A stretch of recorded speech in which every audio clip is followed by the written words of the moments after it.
This isn't about the Border Patrol union wanting more pay. This is really interesting when you have, for example, the actual Border Patrol agents completely against the policy of their bosses. Yeah. And the only one that really can speak on it would be a union representative. Yeah, the union has been very vocal against the moves by the administration. They can speak freely as the union, and that's what you want to. That's what you want to hear. I mean, it's often the case with law enforcement unions where they come out and talk against local leaders, especially over the past few years, about the ludicrous behavior of those local leaders in some of those cities. But the Border Patrol agents have this impossible job, and no one knows that better than the union. What I think was incredible is, the administration keeps saying, Democrats, we need more money. Yeah. Brandon Judd, we don't need more money. Yeah. Right. It's policy. It's not Change money. Which is something I said the other day.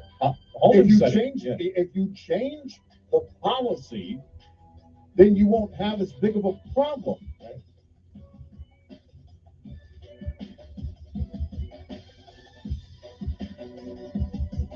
Top of the Hour News is brought to you by House Products. Visit houseproducts.com. This is Red Eye Radio on Westwood One.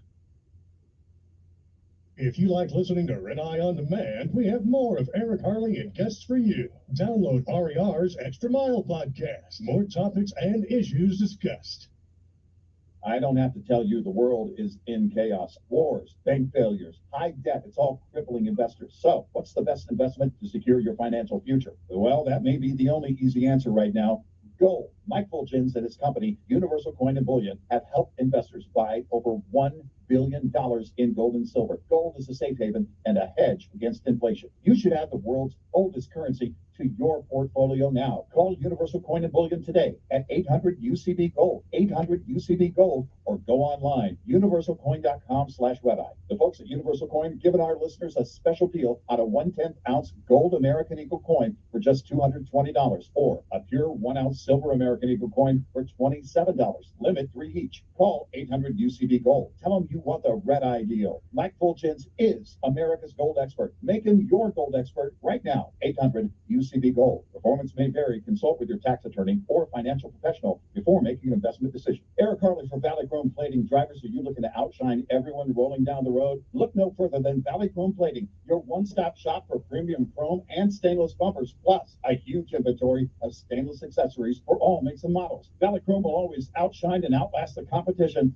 Their products are made with the highest manufacturing standards, made right here in the USA. Family owned and operated, Valley Chrome Plating has been putting the shine on America since 1961. Check out valleychrome.com today. Valleychrome.com. Red Eye Radio and our sponsors are devoted to trucking safety. That's why we are proud to bring you the Red Eye Radio Million Mile Club. We've been saluting drivers who have surpassed the million-mile mark with preventable, accident-free driving. By reaching this milestone, you can be a part of an elite club of drivers who share remarkable safety records and demonstrate superior driving skills. If you or someone you know is a truck driver with 1 million miles or more of driving under your belt without a preventable accident, register online at redeyeradioshow.com. That's redeyeradioshow.com. The Red Eye Radio Million Mile Club would not be possible without the generous support of the fine folks from Petro Stopping Centers, Howe's Lubricator, Motel 6, the St. Christopher Fund, and Cat Scale. We applaud the individual truckers and fleets who drive with care and keep our highways safe. The Red Eye Radio Million Mile Club, devoted to trucking safety. Register online at redeyeradioshow.com. As an owner-operator, you have unique needs to ensure you can run a profitable business, deliver on time, and still have time at home with the family. The experts at Fleet Owner bring their expertise to you each week with the For the Driver newsletter, arriving in your inbox every Wednesday morning. This free newsletter will help you stay on point with all of your goals, understand upcoming regulations, and be on the forefront of breaking trucking news. Sign up today at fleetowner.com. News Radio 1440 is WLWI-AM and 95.1 HD3 FM of Montgomery, a Cumulus media station. This is CBS News on the Hour, sponsored by Progressive Insurance. I'm Matt Piper in Manchester, New Hampshire, where it's decision day statewide. I'm Nikki Haley, endorser. I'm hoping for a major win for Donald Trump. There are 22 delegates at stake for Republicans, but because the state is running its primary ahead of the calendar set by the Democratic National Committee, there likely won't be any Democratic delegates awarded after today's vote. And while Louise is a Biden supporter, maybe some of his advisors will say, you know, you've done a great job, and I think he has. But he did say at one time that he would be a one-term president when he first started running. Let other Democrats join the race. I'm Matt Piper in Manchester, New Hampshire. Now with more CBS News, here's Deborah Rodriguez. President Biden and Vice President Harris will make their first joint campaign appearance of the year today in Virginia. Their focus, abortion rights. We need the American people to keep making their voices heard. So congressional Republicans finally get the message. Israel's military is reporting its worst day of losses since the war with Hamas began. CBS's Linda Gradson says 21 soldiers were killed in central Gaza. The Israeli army spokesman Daniel Hagari said troops had wired two two-story buildings with explosives to blow them up near the Israeli border. As far as we know, an RPG was fired by terrorists at a tank securing the forces, and simultaneously an explosion occurred in the buildings, Hagari said. The IDF says 3 soldiers were killed in a separate incident. Investigators say the manhunt for a suspect wanted in the killings of 8 people in suburban Chicago is over. The 23-year-old shot himself to death near San Antonio, Texas. Joliet, Illinois Police Chief Bill Evans. At this time, we do not have any motive. Obviously, this is an ongoing investigation. We're deeply entrenched in this. He says the suspect knew the victims. The Supreme Court has ruled Border Patrol agents can cut razor wire installed by the state of Texas at the border with Mexico. CBS News legal contributor Jessica Levinson. It's not the end of the story. This case will still be litigated. This is not a decision on the merits. This is a decision based on an emergency application. On NBA TV. Philadelphia's Joel Embiid scored a team 70 points in last night's win over the Spurs. Karl Anthony Towns followed with 62 points, a career and a franchise high, and the Timberwolves lost to the Hornets. It's the 4th time in NBA history 2 players have scored at least 60 points on the same night. This is CBS News. Sponsored by Progressive Insurance. Protect your home and auto. Save when you bundle. Get a quote at progressive.com. That's progressive.com. Have you Googled yourself lately? Are there negative posts from an ex-employee or from a former client? Maybe an outdated news article or sensitive personal information about your family? Search engines don't always get it right. For right or wrong, it's your reputation on the line. That's where Reputation Defender by Norton comes in. One of the most trusted names in online reputation repair. Reputation Defender has been fixing people's search results for over 15 years. Their cutting-edge approaches help you to wipe away unwanted information in your search results. They also promote the good stuff so that it rises to the top, helping you put your best foot forward. Your good name is too valuable to leave to the whims of a Google algorithm.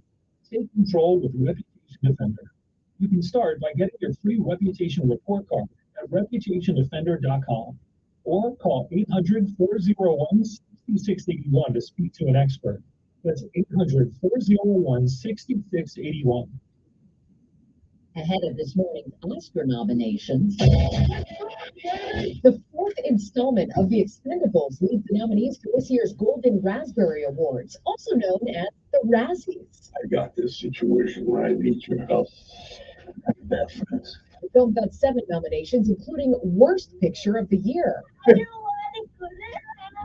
The Exorcist Believer, The Meg 2, Shazam sequel, and Winnie the Pooh Blood and Honey are also up for that honor. The Razzies highlight the worst performances of the year, and they're typically announced the day before Oscar nominations. Razzie winners will be announced March 9th. Monica Ricks, CBS News. For the first time in 17 years, something new from Billy Joel. He'll release a new single, Turn the Lights Back On, a week from Thursday. Wraps up his decade-long residency at Madison Square Garden this year. Deborah Rodriguez, CBS News. I didn't ask to be thrown in the streets with nowhere to go, but I did Hey, ask listen, for it's help, something. and Kevin Elkins never for me. This year, for these kids who didn't ask to be in this unbreakable situation, Covenant House is there, providing hot meals, a safe place to sleep, medical care, and love. They just really genuinely just want to help them succeed and not succeeding. Learn more, go to safeplacetosleep.org today.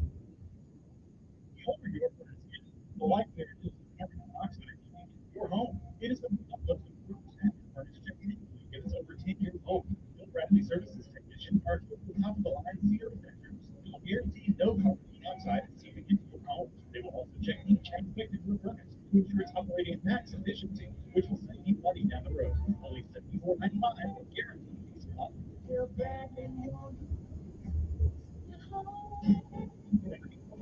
Paid for by Christian Care Ministry. Let's see, if something costs less, but people are happier with it, that's something to look into. And that is MetaShare. If you put switching to MetaShare to pay for healthcare can save many families up to $500 a month.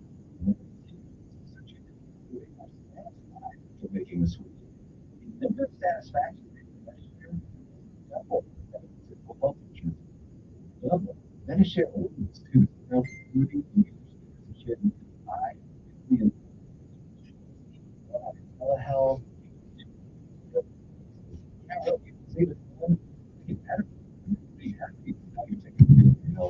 If you're self-employed, you call right.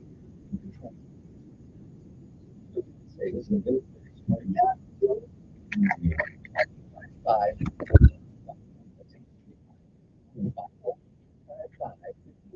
Five. Love is in the air again now, Al. The Art Must Be Love event and adoption party. Multiple area humane societies, food and 20 plus local visitors. Help with this premium event. Go to campballot.com or call 401-10. My friend and I are taking a trip to Mexico this year. Started learning Spanish. Want to start getting conversational in another language?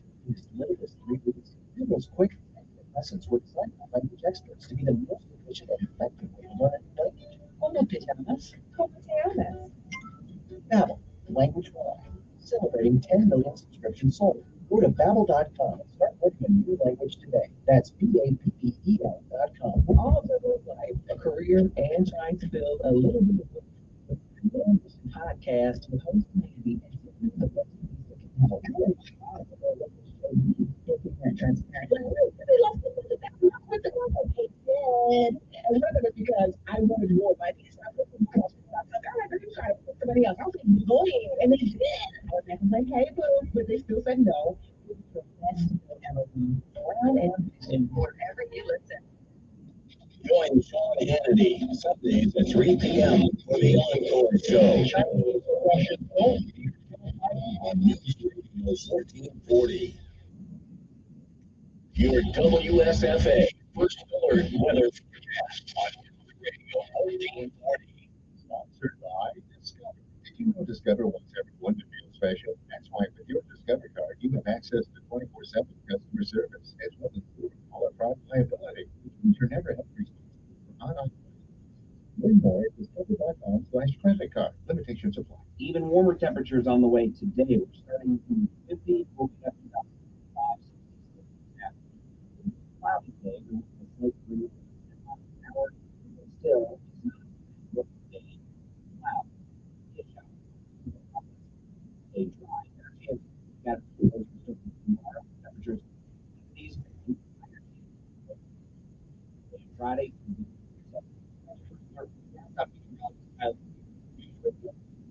Good morning, Henry. It's going to be a wet ride today. Throughout the listing, we're going to see something people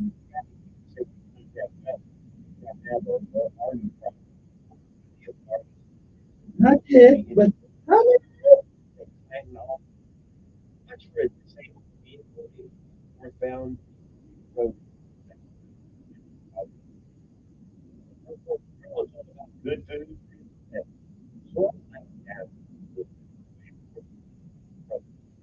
Next to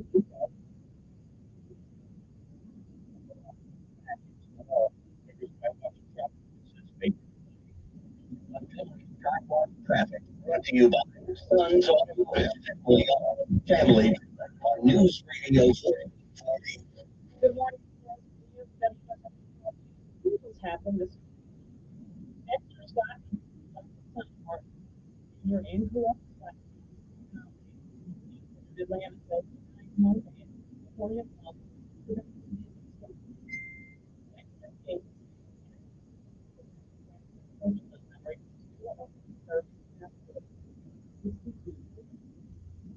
Smith, an Alabama death row inmate convicted of murder in 1988, is set to put to death this week by Mexico.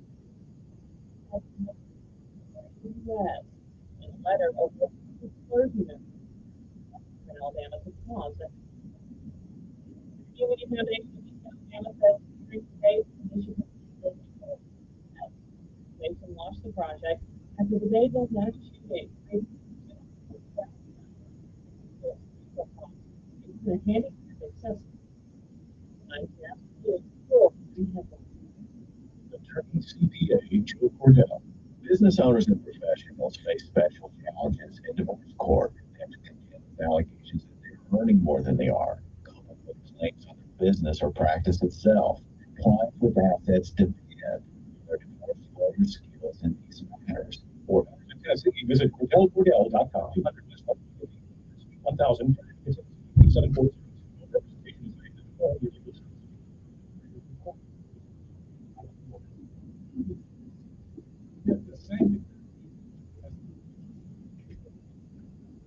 Same thing.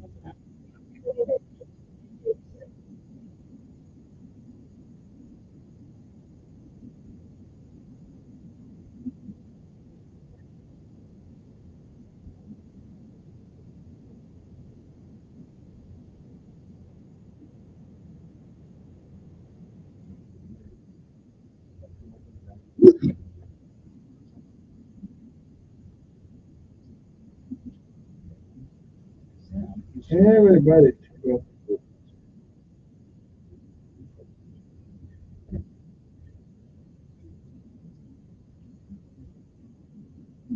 Alabama law requires all pets currently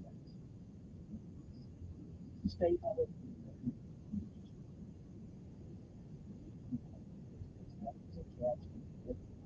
Also, you can unknowingly do something.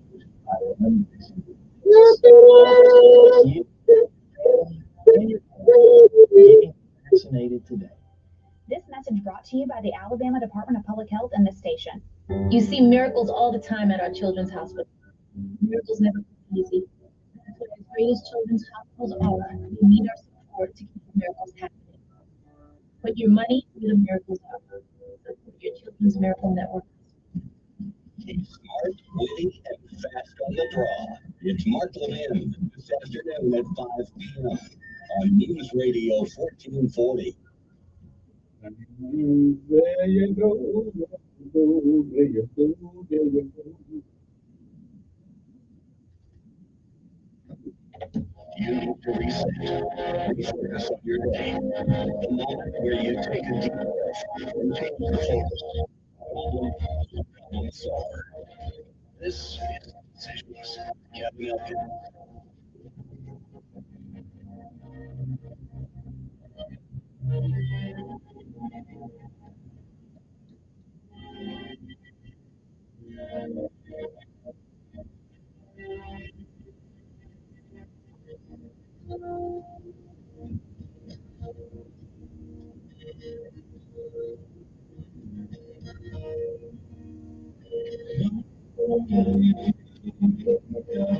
And the sun does not appear.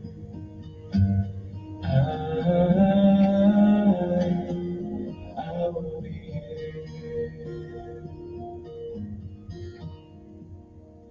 If in the dark we lose sight of love, hold my hand and help me.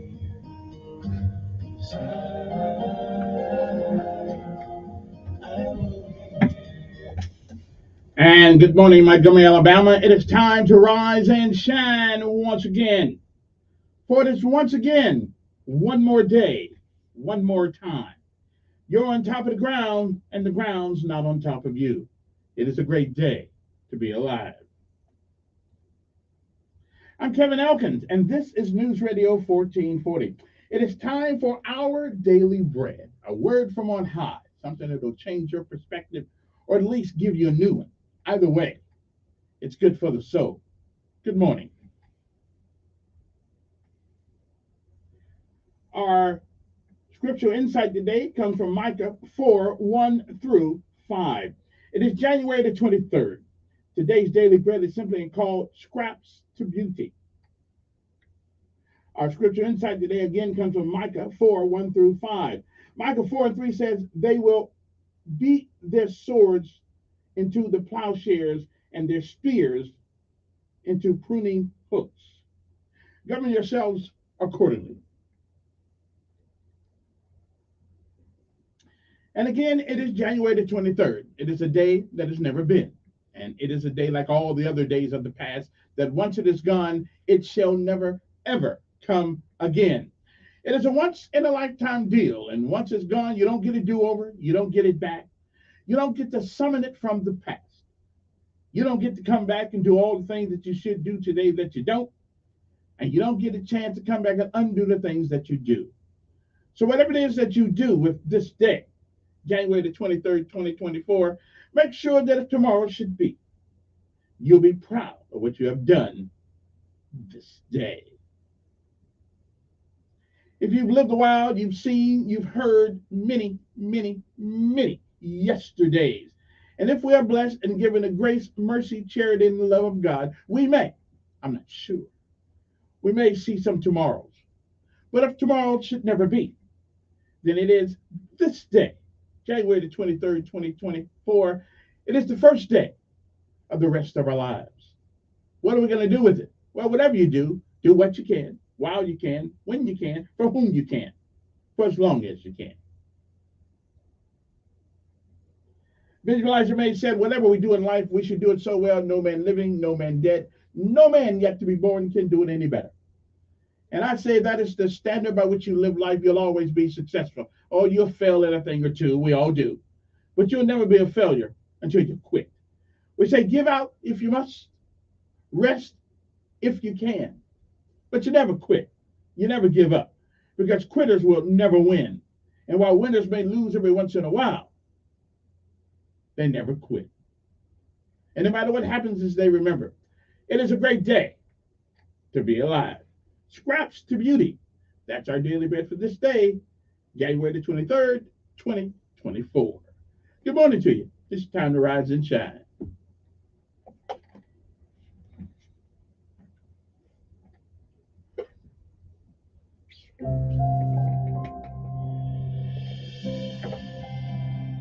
Welcome to today's encouragement from our daily bread.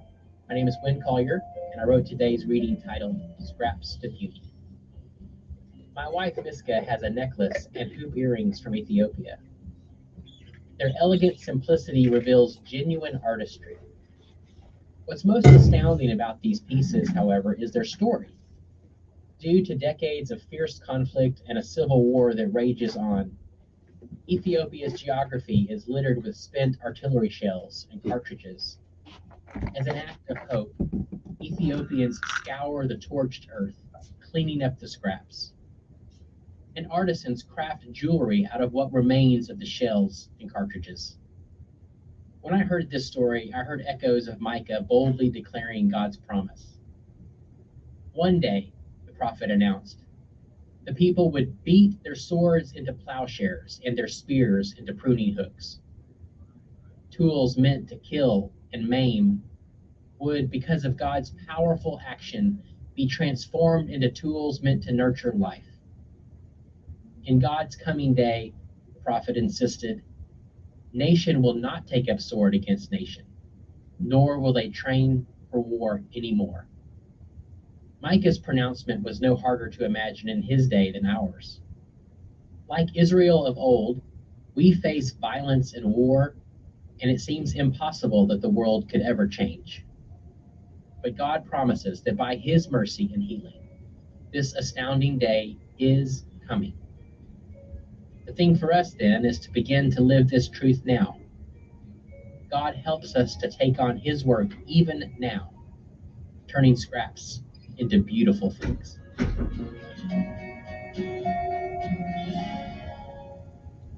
Today's Our Daily Bread devotional scripture reading is from Micah chapter 4, verses 1 to 5. In the last days, the mountain of the Lord's temple will be established as the highest of the mountains. It will be exalted above the hills, and peoples will stream to it. Many nations will come and say, "Come, let us go up to the mountain of the Lord, to the temple of the God of Jacob. He will teach us his ways so that we may walk in his paths." The law will go out from Zion, the word of the Lord from Jerusalem. He will judge between many peoples and will settle disputes for strong nations far and wide. They will beat their swords into plowshares and their spears into pruning hooks. Nation will not take up sword against nation, nor will they train for war anymore. Everyone will sit under their own vine and under their own fig tree, and no one will make them afraid. For the Lord Almighty has spoken. All the nations may walk in the name of their gods, but we will walk in the name of the Lord our God, forever and ever.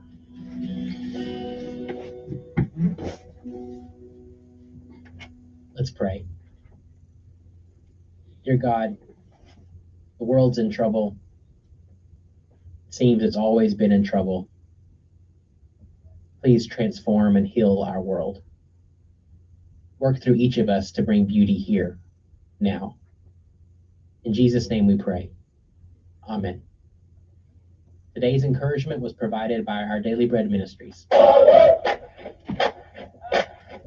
work, hard work, hard work. Time to rise and shine. Hard work, that's what we say. Hard work, earn my pay. Hard work, do it every day. Hard work, get up out of corner to three. Hard work, let it go and earn my pay. Hard work, put the boots on and lay some mud. Hard work, another day to work. Hard work, that's what we say. Hard work, I earn my pay. Hard work, hard work, let it go, make the call. Hard work, banging on the doors in the morning. Hard work, let's go to work. Hard work, you pack up the shoes. Hard work, you load them up. Hard work, manifest. Hard work, you gotta do it right. Hard work. Time to rise and shine, people. Get this PT out the way. Oh, yeah. Do it every day. Come on. Hard work. Hard work on the airplane. In the early morning rain. Hard work. That's what they say. Hard work. I earn my pay. Come on. Hard work. Turn it up. Hard work. Hard work. Everybody on the plane. Hard work. Sit them on down. Hard work. The engines are on. Hard work. The mission is going. Hard work. That's what it is. Come on, stop slagging. Bring it up in the back. Hard work. Earn my pay. Hard work. Do it every day. Woo!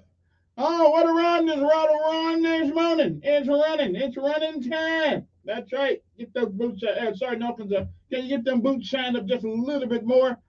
I don't care what the regulations say. I want to be able to shave in your boots. Look at the reflection, baby. Get it on. Okay, now let's pay homage to all of our armed forces, Army, Navy, Air Force, Marines, and Coast Guard. And again, remind you of the sacrifices of our military young men and women. We just lost, I think, 2 Navy SEALs the other day in the sea of Indian Ocean, one of those things the other day. And it's a dangerous job. Somebody's got to do it. We have to celebrate the young men and women who are willing to go in harm's way for the sake of us. At least that's what the elected officials tell us anyway.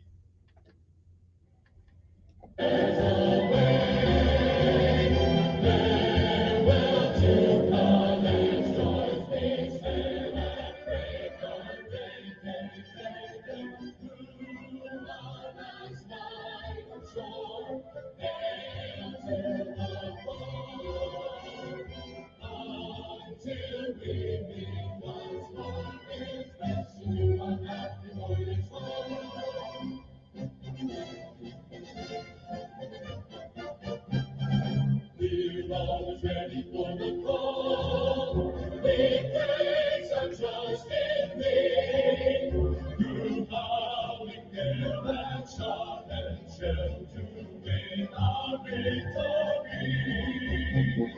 Send us the mountains of God, our pledge and motto true. We're always ready to war die. I constantly fight for you.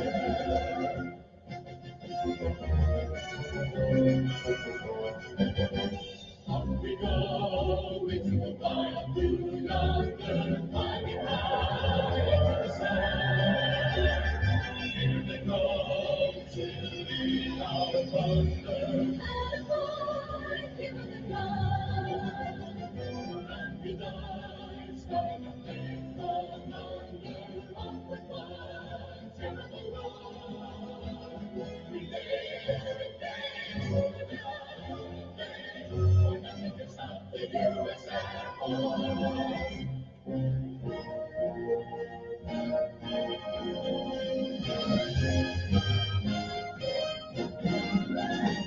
The halls of Mount Ezura to the shores of Tripoli.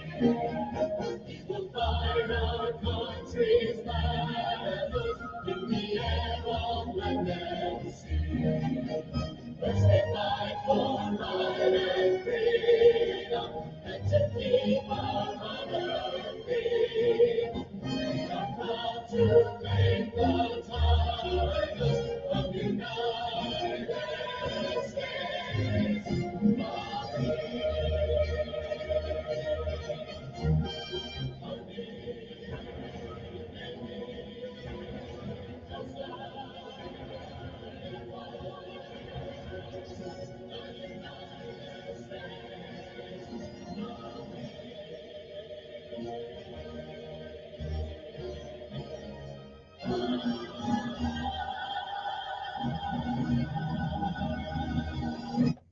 And good morning, and good morning again. Good morning, good morning.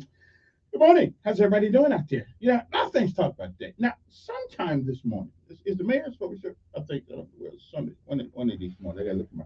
So I'm beginning to now. I'm just now beginning to learn how to use like the Teams and the 365 thing, on the on the Microsoft thing. I'm getting to learn how to organize myself now.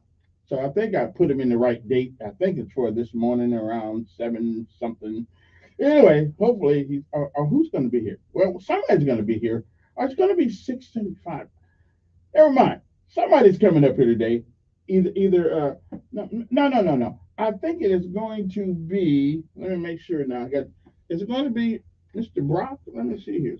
Somebody's coming up. Okay, I just got to look at my. Okay, I got to look at my.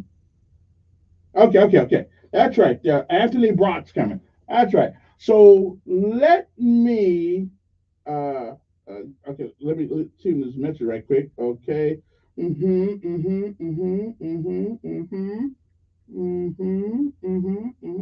do that. Okay. Okay. Oh, okay. Okay, I got you. Okay. Okay. Okay. I know it's early. But you got to get these guys when you can get them. I may have to forego what it is I got to do this morning. So we're gonna take it anyway. Let's take a break.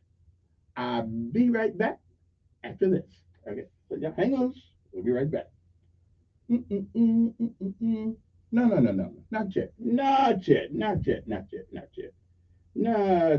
Okay. Yeah, I'll wait till we get you. Let us first of all, we have to do. Okay, I at least got to get the word of the day out and the lessons of life. I at least got to get that out this morning because that's important stuff right there. Okay, and the word of the day means someone who hates people in general. Now that would not be me. I love people. People are my best friend. Okay, I love people. That's not me. Okay, but the word to call if you know a person like that, you would call them a misanthrope. Okay, I know it's a word that that most of you guys don't ever use, but it is a word, misanthrope. It is spelled Misanthrope.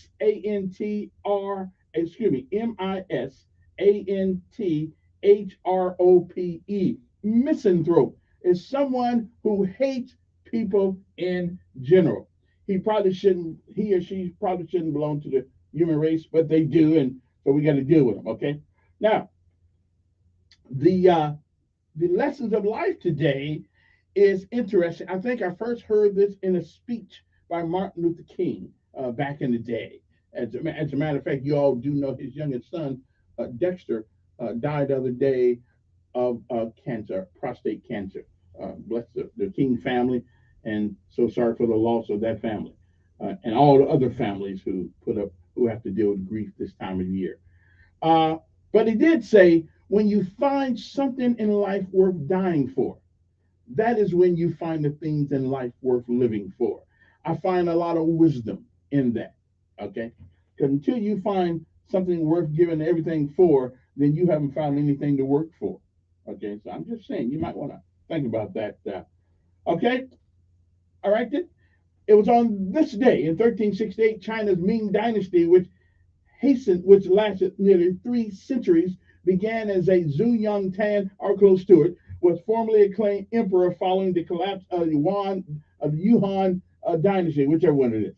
1845, Congress decided all national elections should be held on the first Tuesday after the first Monday in November. Except in 2020, we voted we voted like for a month long. Yeah, that's why that election will always would have an asterisk on it. I mean, you voted for the president for 1 month long. Who ever heard of such a thing? Even in 1918, when they had a whatever that thing is, a pandemic, they didn't do that. Okay. 1932, New York Governor Franklin Delano Roosevelt announced his candidacy for the Democratic presidential nomination. 1950 was the year the Israeli Knesset approved a resolution affirming Jerusalem as the capital of Israel. Yeah, okay. I mean, who are we to say where the capital is? That's up to them. All right then. 1962, on this day, Jackie Robinson was elected to the Baseball Hall of Fame in his first year of eligibility. You know, Jackie Robinson actually had in his contract that if people spit on him, he couldn't complain. There better have been a hell of a lot of zeros behind those numbers. Tony Bennett recorded "I Left My Heart in San Francisco" in New York for Columbia Records. 1964, the 24th Amendment to the United States Constitution, eliminating the poll tax in federal elections, was ratified as South Dakota became the 38th state to endorse it. 1968, North Korea seized the U.S. Navy intelligence ship, the USS Pueblo, commanded by Lloyd P. Boucher, charging its crew with being on a spying mission. 1 sailor was killed and 82 were taken prisoner. Commander Butcher and his crew were released the following December after enduring 11 months of brutal captivity at the hands of the North Koreans. In 1973, President Richard Nixon announced an accord that had reached to the end to the Vietnam War and would be formally signed 4 days later in Paris. In 1977, the miniseries Roots, based on Alex Haley's novel, began airing on ABC. And then after that, it's kind of hard to like white people. Woo! That was a hard movie to watch. Yeah, that was. What's your name? Kunta Kinte. Bam. What's your name? Kunta Kinte. Bam. What's your name? George. Whatever. That movie. Whew, I really didn't like it. I mean, I liked the historical movie, but I really didn't like it. Kind of like The Exorcist. I don't really like The Exorcist either. It's kind of traumatic for me.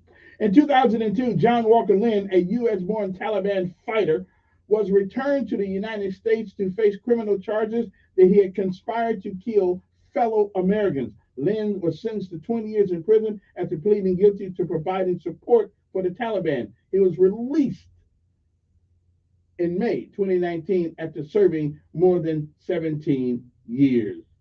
He should have been shot almost.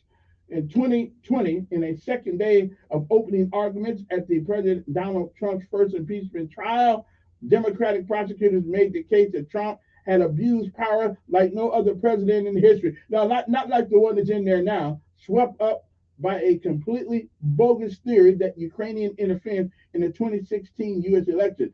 PBS announced that Jim Lerner, the longtime host of the nightly news hour and moderator for 11 presidential debates, had died at the age of 85. Okay. And 12 years ago, Republican presidential contenders Mitt Romney, Newt Gingrich clashed repeatedly in heated personal terms of crackling campaign debate in Tampa, Florida. Okay. In a rare defeat for law enforcement, as the Supreme Court unanimously agreed to bar police from installing GPS technology to track suspects without first getting a judge's approval. Until this year, the Biden administration has actually mandated that certain cars had trackers in them automatically so people can find you, and they can actually, the breathalyzer thing too. I mean, you guys just don't know when they make it all these laws, and our congressmen sometimes don't really tell us all the things. You know why they don't tell us all the things that are in the laws? Because they don't have a clue. They don't have a clue. There's some it's coming out soon. Okay, I don't have time to go through the whole thing, but it's some of the things they're requiring the automobile industry to do right now. It ought to be criminal, but that's them. All right, so gotta take a break. I'll be back. Uno momento. So don't you guys go into place. Okay, we'll work this out. I gotta go downstairs and open the door. What can I tell you? I need a maid up here, somebody up here to do these kind of things for me. But if I don't have it, I gotta do it myself. I gotta go downstairs and hopefully get the door from Mr. Brock as he comes in and sits up here and talks to us about the Guiding Cross and the Yaz Award and all those things. And so we love to talk to him. And so y'all will. Let me make this. Okay, let's stop that right there. There we go. All right. So we shall return.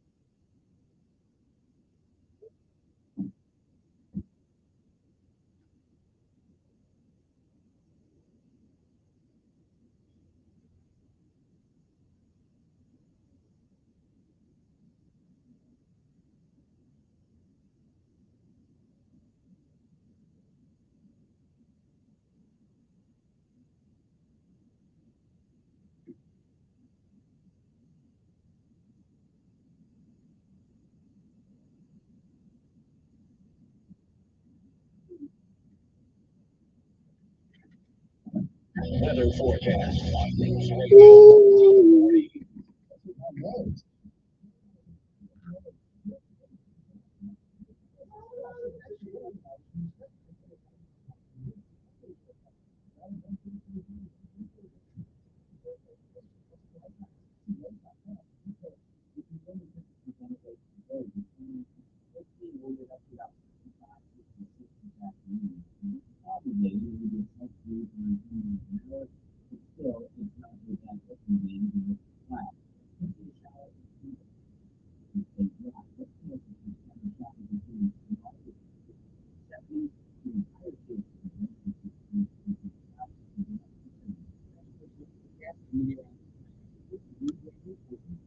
Montgomery Skywatch traffic brought to you by Sons Auto. Family on News Radio 1440.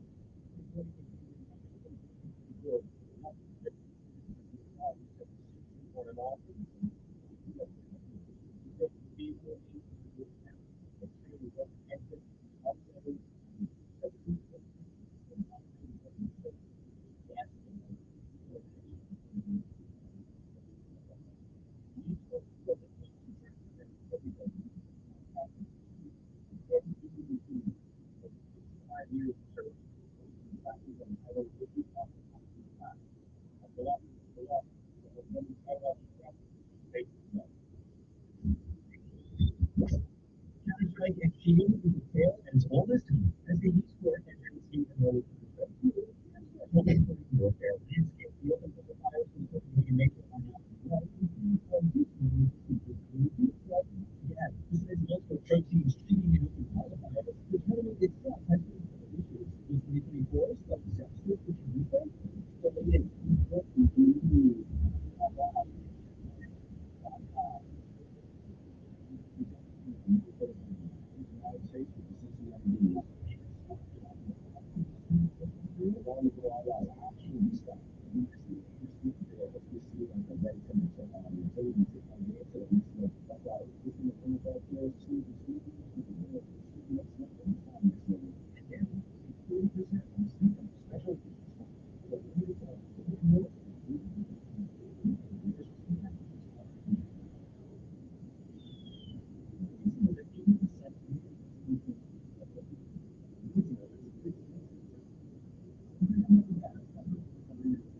is because there's a possibility. Really? Yeah. Now, I said there's an impact program. It seems to be like, oh, what?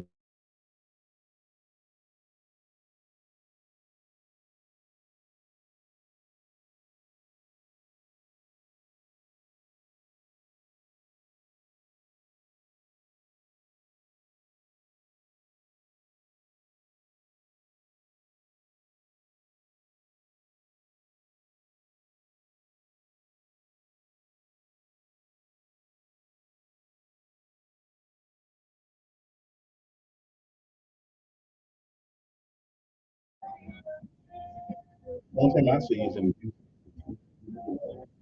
yeah,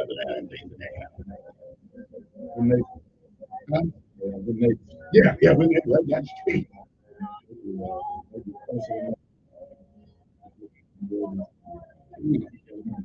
Yeah, I heard. Yeah, I heard.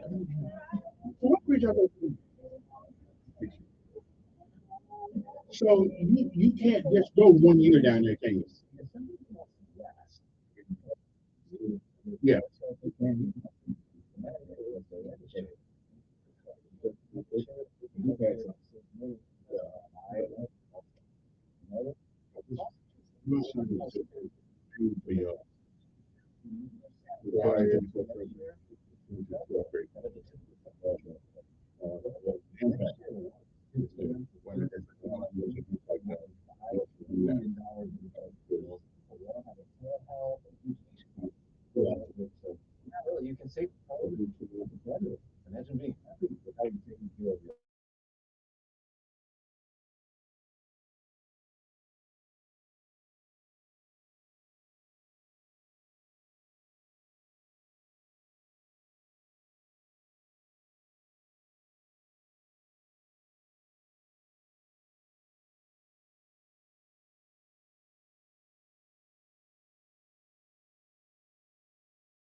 All right, everybody. Just like I promised you guys, we have a sort of like a celebrity in the house.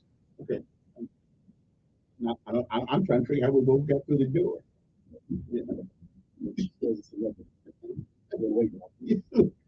Anyway, our guest this morning, and this is rare because I don't normally do interviews this time of morning, but it's Anthony Brock, who is what we call the headmaster head of school at Valiant Cross Academy. Valiant Cross Academy, which is an all-boys school, which I would say, I know you can't do it in regular public school. You got to have everybody in the room and everything like that. But I think gender-specific classes are important. I think they can't. I mean, boys have a hard enough time being attentive to the things we need to be attentive to, the energy, the rambunctiousness, and the testosterone moving. And to I think that's a good way to use all of that energy to create synergy between the learning process and you guys, rather than now we got to worry about adolescents who coming in and okay, the opposites. Because that messed me up big time. I have to go to food break this time. But that's okay. I get it.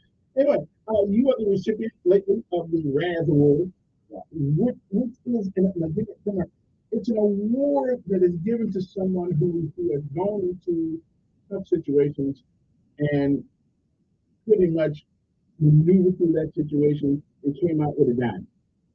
Yes, well, it's a national award. I don't think it's a tough situation. I think it's honored, very honored to work with you at the school. I think that in an environment that celebrates them, they always must out of those things. But it's all about the people that surround you. We have a really good population of principals, game coaches, teachers, Bible teachers. We have a really good group of people. And so now we call those who are designated based off of people. So I don't call it a tough situation. There are a lot of worthy schools around the nation that are up for that prize, but I think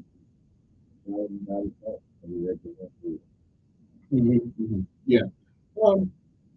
Where did this idea come from? Because you're from my group. Sure. Where did this idea come from, and what made you feel that it was the right time at the right place? This idea, this planet years ago. So I formed my family on the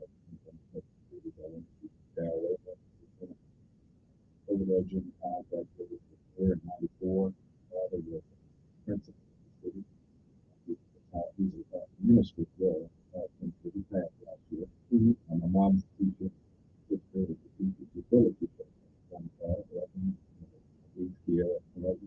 So, MPS is who I am. But after graduation, I went to state in got my first job over at the mentoring a program called Brother. Men over there like men, boys and girls. So I've always looked at boys and girls. But at that time, I got moved to starting out with school. So I came back. Many people knew I came back in 2013. I was at some school. So I started my thing that year. Felt like things were going really well. PTA guys and I, alumni guys, and they took school. At that time, I had to decide that I was going to go back and try to get a job as a principal, as a principal, the State Department or whatever. They were going to do the job really hard. So we opened school. In a world today where anything seems to be, you have people coming at you from both sides, all male, all female, whatever the case may be. Some of you can think you don't know what the hell they are. But anyway, how's that worked out for you guys? Because it seems to be worked out for you guys better than it has worked out for anybody. Because you got people throwing arrows. I was at one of your first inaugural class when you were taking application. I'll never forget that a woman came in wondering how come she couldn't let her son wear his hair the way she wanted to wear him to wear his hair. And I think somebody told, well, you can wear his hair any way he wants to, but you can't come do it that way.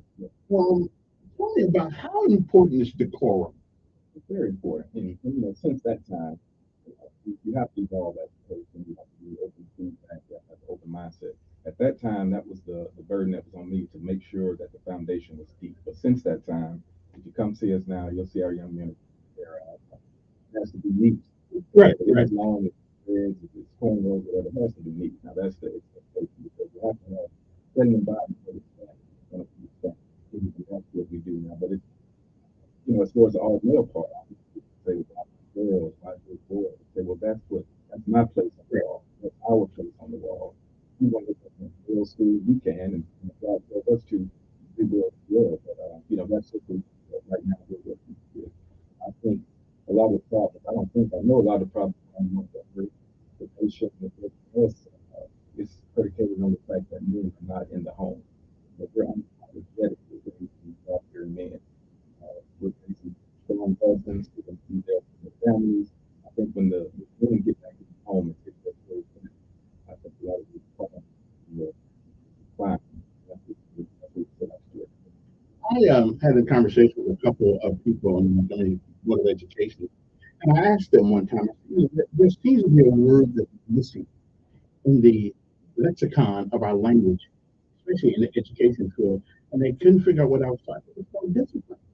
I think that it's just a word that we don't use anymore. How important is discipline and a disciplined environment in the education process? It's crucial. It's critical. But this one is not just when you do this because I said it. So it has to be accompanied by a lot of love. So a lot of people may see how sexy it looks on television or social media, but because I do have a lot of time they can relax, let go, and speak. But that's the part. It's got to be accompanied by love. You always have to come to the eye. So if you don't feel young man with I'm talking up a young man, I'm holding a face over for that week's over. I do like to make sure that they're in that relationship because trust has to be different. That's established, not too much they won't do for you. Well, I've often said that when it comes to boys, you get their attention by power, but you get their respect by love. Because you have to, like even my boys, I said, listen, you can tell me anything you want to tell me, just do it with respect. You don't have to agree on it, but I willing to listen to you, but I can't listen to you if you're being disrespectful. And I will try to pull the teeth out of my boys' mouth if they're disrespectful.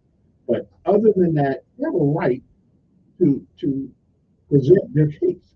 You know, if it makes sense, okay, but I'm pretty sure, as it is with you, Mr. Brock's going to make the final decision. But you seem like a reasonable guy to me who will listen to me. And as long as that avenue of cross communication is available to everybody, it still needs to be a time where I just, you know, our dad raised us from the old school, and it's still that time when because I said so. And that's never a comfortable thing. Is you got to hear the kids out, but we have an awesome staff again. And when I opened the school, all first year we had very talented young ladies named passport to the day. We have some of the best young ladies at the building. So guys are getting that nurturing side, whether it's from schools, from Sierra, whether it's from Brown, it's Crumlin, you know, all the names out there. But there's so many women, there's so many women who are getting that nurturing side. But the men, if you look at your and you need both. You need both. I mean, if all I got for breakfast was dessert all the time, you know, it tastes good, but it ain't doing that for me. But it does seem to be in the environment that we live in today, and an all one gender thing, it's not palatable for a lot of people in our society today. Why do you think it's working so well with guys? Well, I think the boys less apprehensive sometimes even but I'm sure not take care of. Now, if you go back to the 90s, my dad had brother Leo told him, I said, hey, you guys are going to help us. I want to be around the girl. I understand. However, I heard you on the play. No, never that. I'm talking about what? It's confidential. Never play. But anyway, it's just important.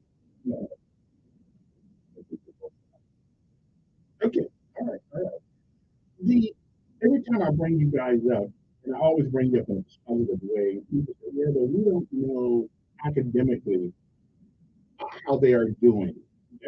I got to believe that half the problem in any school or any organization is the environment. You guys got the environment down pat. I'm just going to assume that are you subject to any of the standards of education in the state of Alabama? Yes.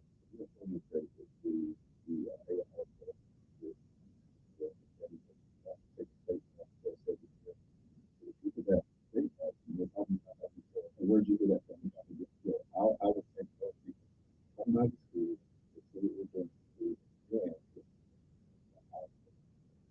outside of that, because sometimes people are quick to just go to criticism. Yeah. All right. Yeah. But if you come in and let's not do it necessarily.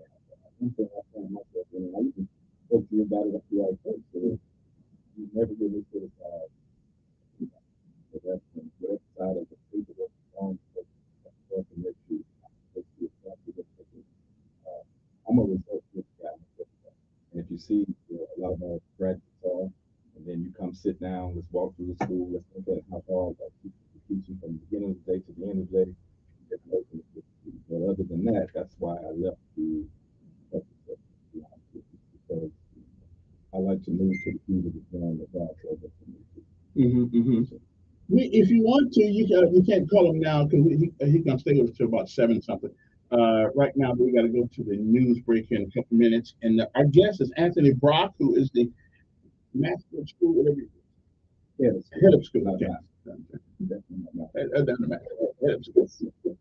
Head of school at their Valiant Croft. Okay, the recent winner of the Yaz Award, which is a award that recognizes, intuitiveness, innovation, and all the things that make a great learning environment. $1 million too. Is that like that cash? No, it's not. It's actually, but it's already earmarked for that.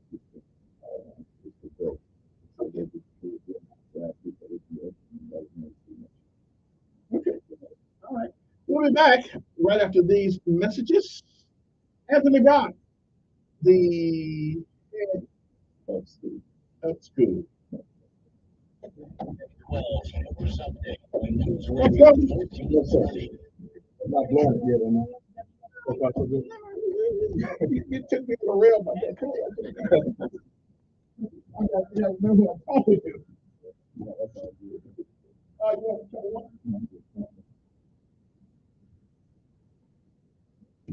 We got about 6 minutes.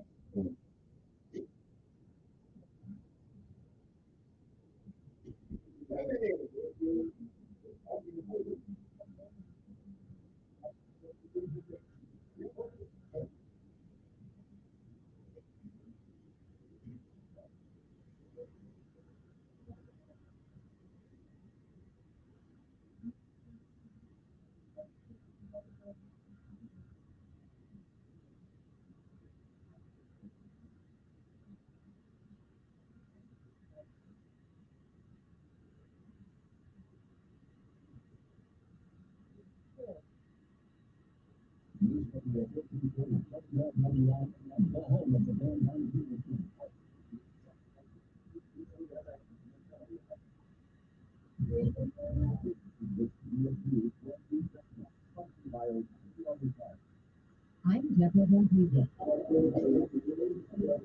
The colors are just said I'm down the front, and all 6 votes from Republicans in any district in Hampshire cast ballots at midnight. Now the rest of the state's here. So we'll bring our country back with your vote. Do you want more of the country, or do you want to go first? This is really good. Yeah, we should go. Let's do the best. Strawberry and comfort. Definitely. So you made up your mind after looking at asking her question. Correct. That is the chance for that. But Mrs. Mary doesn't do that here. Is it difficult for her to make the case that she could have a conversation? If Mr. Elkins does not do that, I'm not sure. I think that really reassess whether or not she can live anybody. The PLP chair. President Biden and Vice President Harris will zero in on abortion rights. president was the campaign rally of the year in Virginia today. We will both continue to draw the self-contact between what this administration stands for and what Republican elected officials stand for the next 50 years. Israel's military reporting the deadliest symbolism from its forces since the war in Gaza began. Now the IDF says 21 soldiers were killed in an explosion hit and around two two-story buildings near the Israeli border. The others were killed in a second. How about one of you guys come in here?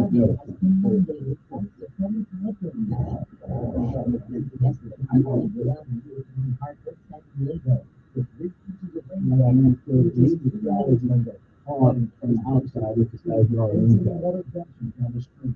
You can see the ground.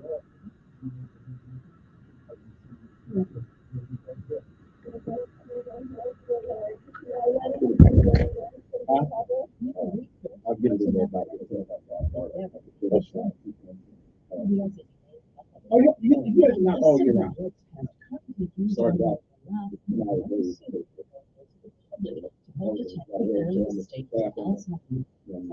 Sweden on the test protects council and calls the disease just doesn't painful currently used for nomination.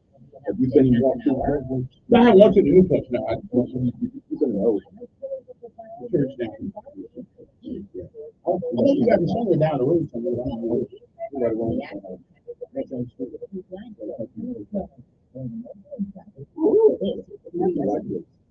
Think O'Reilly Auto Parts for all your car care needs. Get the parts and service you need fast from the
Now, I know you two people understand what music records. You just don't- That's what I do. Yeah, you do. Anyway, I guess this morning is Mr. Anthony Brock, who is the head of school, Valiant Cross, and if you read recently, they just got an award from Yaz, and that award is for growth. I guess people look at you and see what you're doing, where you are, and they feel as though, you know what, this is a credit to the community, and they reached in and tried to help out with you guys. And now you guys are going to start an elementary school, whatever grade that is, that 1 through 6 or 1 something like that.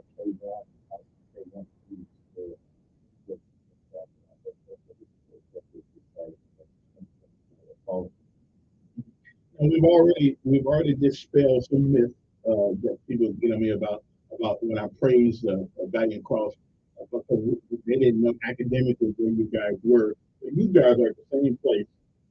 Let me say this.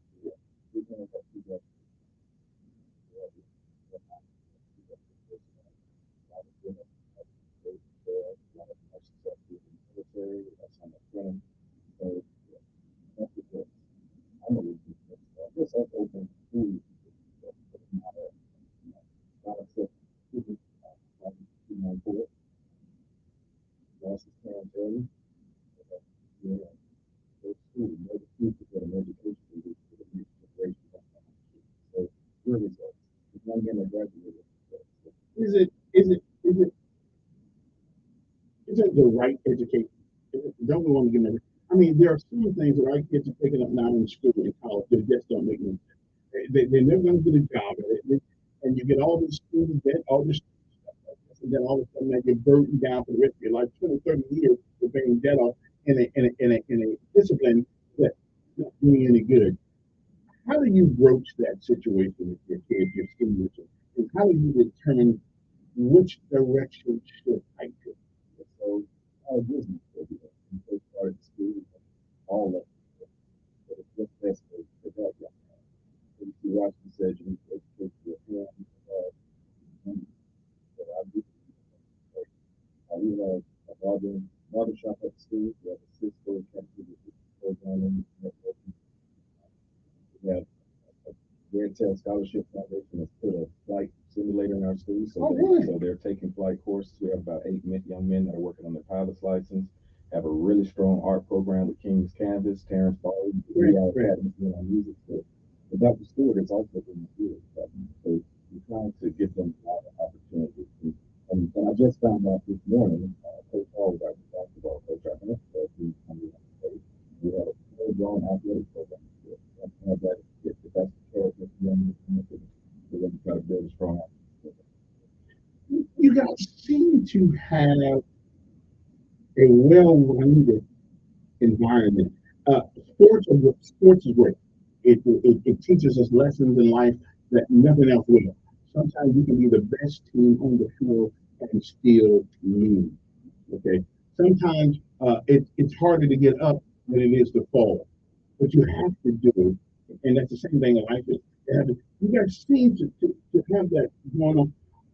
Right, and I'm not asking you to criticize or any public school, but why do you believe that you can't seem to have that environment? Now they tell me, well, because Valiant Cross and MA and all that, they can get rid of people if they want to get rid of people. They don't have to put up with the problems. Why do you feel that you've been able to keep an environment of decorum that is conducive to learning? So, yes, back to that, they said, right? Ask them how many young men have we dismissed regarding that. We've dismissed the people, maybe 1 or 2. Other than that, we also have parents that have left. Another thing, they got parents who have however, through all of that, our standard is going to be about that standard. And we're worried about, concerned about our place in the world. We just try to do what we do, and so that's what we focus on. Okay, let me take a call for you. Good morning, on there. Good morning.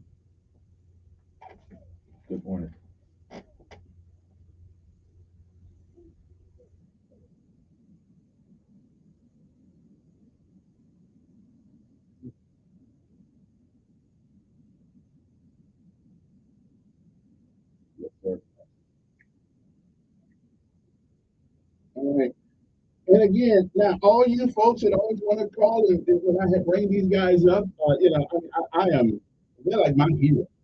Now I probably couldn't teach over there. I probably would have been a bad student over there. Probably. I'm not sure, but I think I would have tried. I tell people something. We get it wrong.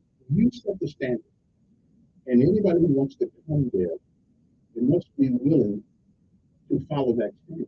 So we do a week before students.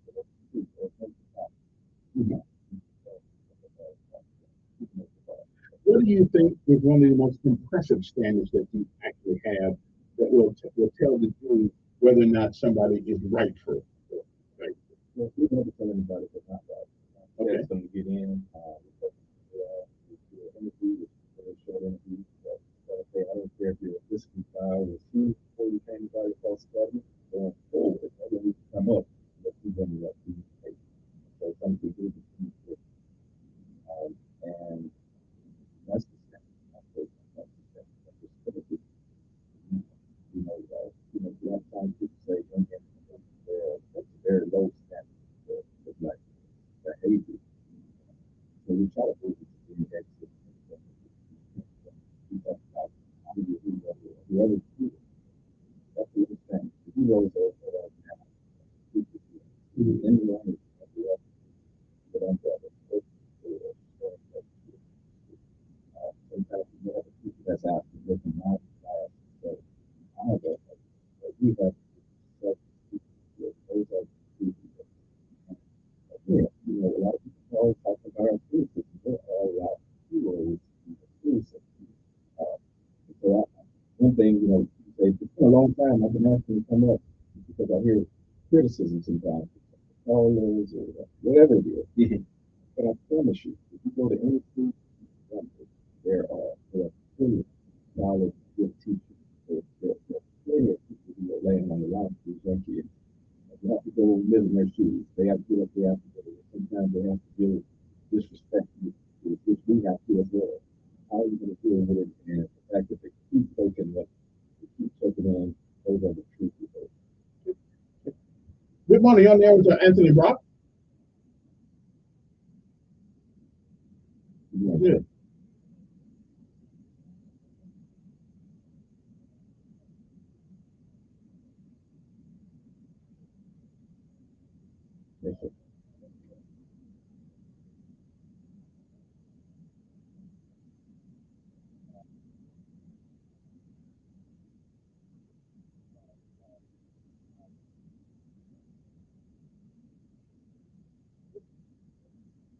So to your first question, we've had different groups like Personal Women, Compass, we've had different groups come in throughout the years. It's usually been maybe 2 or 3 weeks before. We're trying to build it up. It's just about it. Every year, yes, we do have that. As it relates to your second question, we do accept kids and we make it easy enough to get so right now, we're still building our first time.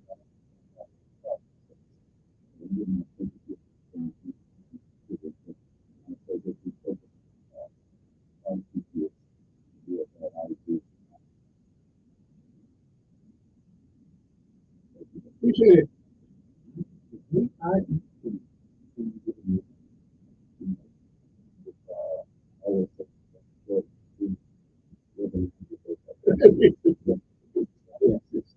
Yeah, I got you.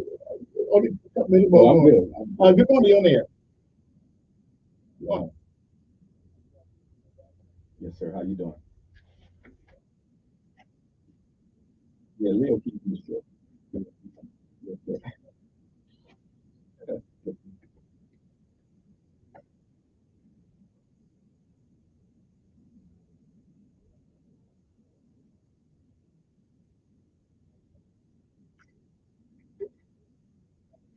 Thank you, sir.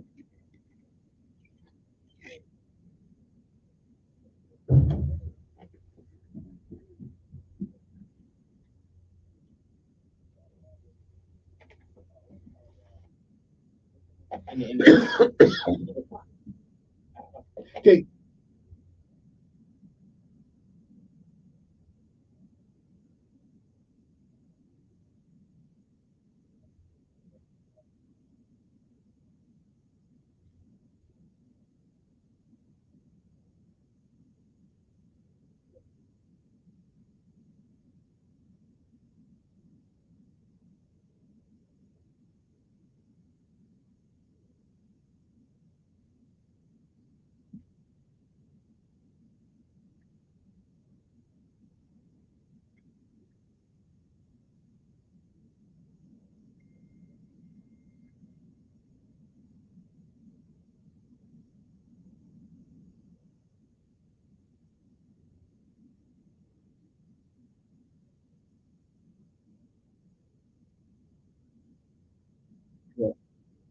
health and school choices, I think that the community just gets that. So if they're cities that they don't feel like they're going to get the results they do, then I think there's another option to look at them to do. And if that school is the food that you said that are not maybe showing results, then actually have to go to not that. But I think about when I think about food choices, we can do the outside, that we can do that's allowing a young man to leave early and go job shadowing or get a job. We have the flexibility obviously to that. If you're not sure you have to trust Good morning, on there with Anthony Brown.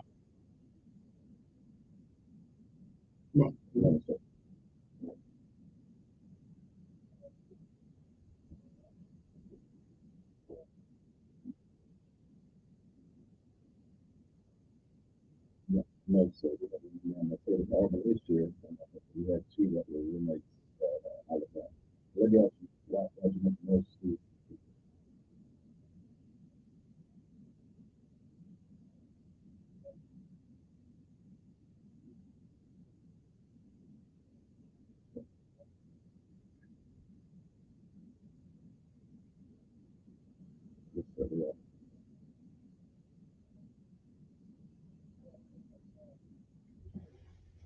We do. We are allowed to get some title funds for our young men. That can come up that helps most of the time with either remediation or professional development for our staff.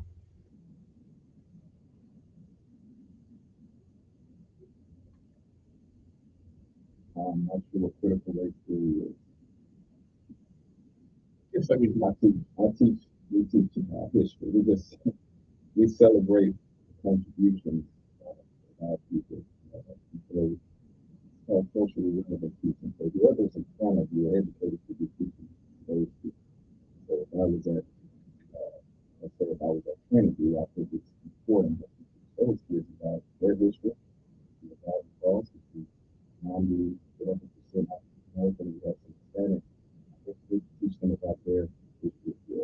We actually have an African American million in that. That's the contributions of Black men throughout the years. I think it's important that everybody understands and they have a strong sense of self, because when we talk about it, I think all these amazing contributions that African American males have made to society. So it's important. So whether that's talking about ancient civilization, whether it's talking about reconstruction, whatever it's talking about, even if it's talking about the resilience in the terms of human slavery, whatever it is, we have to teach them who they are. Absolutely.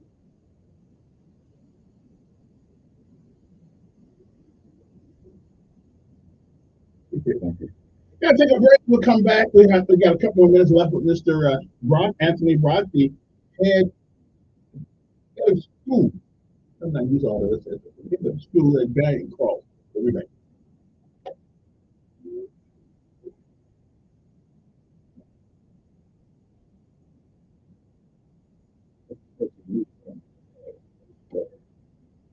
Critical race theory, the way that they are trying to assimilate that information, I do not like it. If it's meant to do as you said, teach people about their history, but you can't undo what happened years ago. And history, first of all, history is everything every man, woman, and child has ever felt, seen, and done. You cannot tell all history. You can take a patch out, a section out, but you cannot tell it all. But when you do tell it, okay, the victor always gets to tell the story. Okay? If you want, don't let everybody else write your story. You write your story. But if we're going to do it strictly to waylay to the white folks of today, okay, I think that's something. Because we trying to get out of some of this anger of our kids. But on the other hand, don't act like didn't that happen. It happened. But what do we learn from it? EJI, I'm so sick and tired of EJI bringing up no slave this, no slave that. I said, listen, we know what happened. But if all we focus on is what happened as opposed to what can happen, then I think we do our kids a disservice. My son was in school the other day. He said, he was sitting in class, they were talking about slavery and stuff like that. He said, why do they have to put these graphic images in front of us so we can see this? He said, he was sitting there looking at it. He was uncomfortable. He said, but all I heard in the back of me was that I can't stand those people. Well, from that perspective, what you think? That's why, everybody's not a lot of people and not see Facebook. Exactly. At the same time. But tell the truth, but it's how it is disseminated. Yeah, okay. Because to tell you the honest God truth, they ain't never been walking on God's earth that ain't have something, nobody knows that. We all been done wrong, I have done wrong. But we're just getting on big scale. Yeah. In the town. But I've lived here as long as I live in my own hometown. So yeah. I was doing my lesson. Yeah.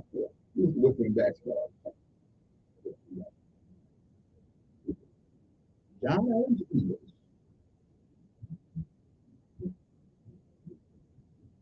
But I want them to teach it like this, but I don't want them to. History should be a propeller. It ought not be an albatross. And the way we use history down here in the South, for whatever reason, it's an albatross. It's something hanging around our neck, hanging around our neck, hanging around our neck. Listen, the Jewish people have showed us how to do this. You take your past, you build upon it, you make it a sticky stuff. You learn from it. You say never again. I'm with that, but we just gonna lay back there, every February, how bad it was back in the day. You ain't had it bad at all. Because of those people that put up with that crap back in those days, you have a better life today. I'm glad. Now this song is that the rod resurrection. But I wanted him to be in public school because the world ain't made of really nice schools all the time. And I wanted him to understand, but of all this decisions that I made, that probably wasn't the best decision. Yeah. Although, like you said, it's pretty great. There are a bunch of kids at public school who were employed for your school, MA, who still have the money, and I'm a rich man and all. But everybody goes to public school ain't bad. But it is not the kids bothering me, it's the administration that bothers me. And this IEP thing, my God. Every time a kid want to be riled, ruckus, and disrespectful, we give him an IEP and let him do his thing. I just, a BELT to take care of some of that IEP stuff sometimes. That's right. Some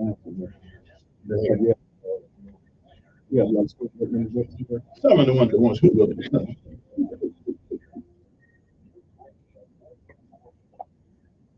All right, for a couple of minutes, I have Mr. Anthony Broad, who is the head of school. I'm so used to saying headmaster, head of school at Valiant Cross. We'll go back to the phone. Hey, just ask him a question. We'll get to your philosophy later on. I don't have a whole lot of time. Good morning, on there. Good morning, sir.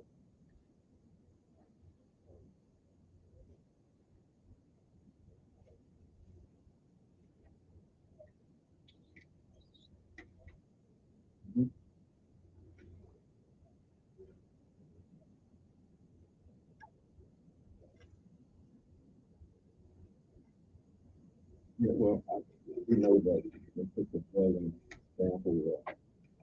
They put that stuff on baseball there sometimes. They're taken every year.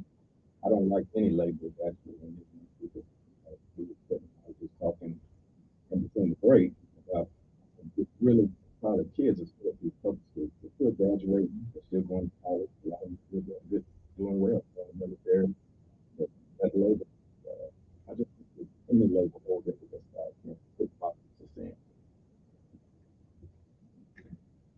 Right, sir. Appreciate it. Good money on there. I only got a few.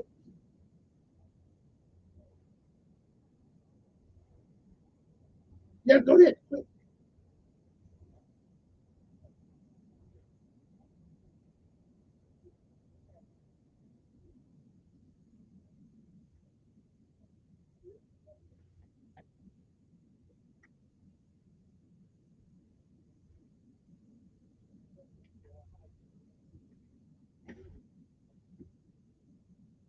I appreciate it. Yeah, I think I just think it needs to be able to, that's what I think, prosecutor, it just needs to be about whatever the students doing the loan, whatever you think, put a number on everything, but are the kids being successful?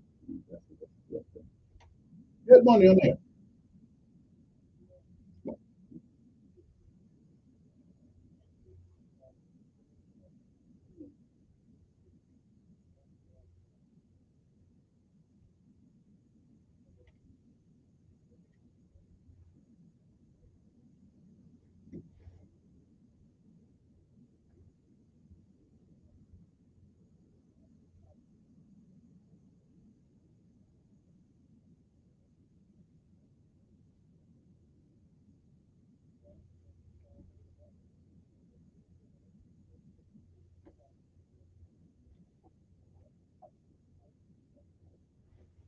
Thank you, sir. All right, appreciate it.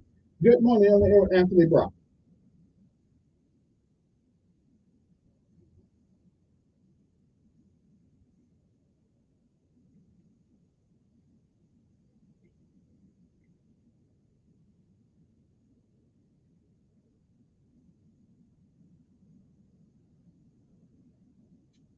All right, today.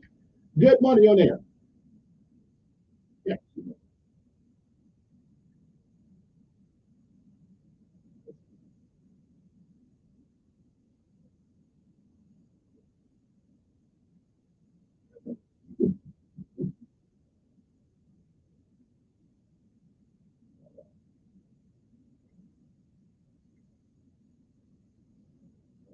No, make dollars.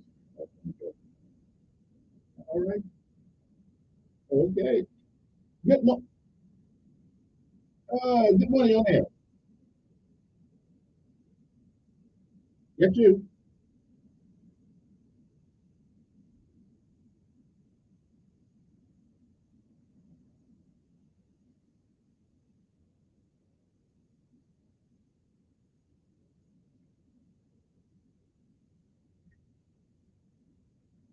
Yeah, no, so they're trying to figure it out most of the time. So a lot of it is trial and error. A lot of it is what's the standard of the house.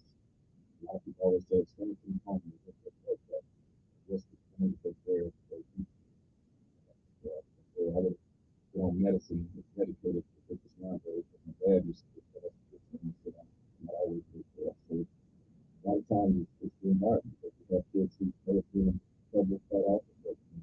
It's right across the good classroom.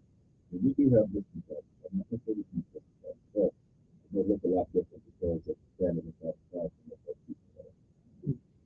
Good morning on there. Morning.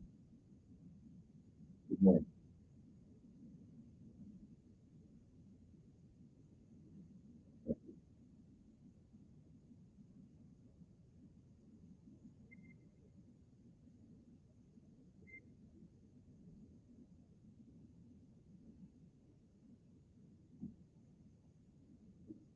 Very important. That's the reason I never will say anything that MPS saying we have tools that can because we have a I'm looking for more partnership here. I'm not going to take this here because kids can use something that we have, something that we could, but they're the same too. And the MPS is not really the matter. But again, I've always been very proud to be a judge of the high school. Doing a leadership, but yeah, so MPS means the argument. And you have to reach for them, not just MPS, you have to reach for all schools, you have to reach for because they had one teacher before them. So I'm somebody who's pretty good at school, and I was happy with it. And I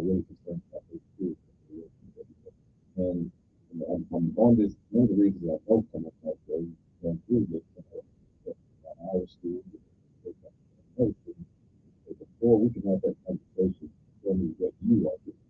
It is your way coming up with that. Yeah, it's going to be very fair. I want to see a son and hear a son. Everybody, a lot of times people want to see sons, but they're not actually mentioned or more. Well, I know we don't have a lot more time with you, but if somebody's interested in sending their child to Valiant Cross, what is the first thing they must do in order to inquire about sending their child to school? So they can stop by any day. We have a group from Pennsylvania coming to about 25 but back to that question, let's just have to stop by.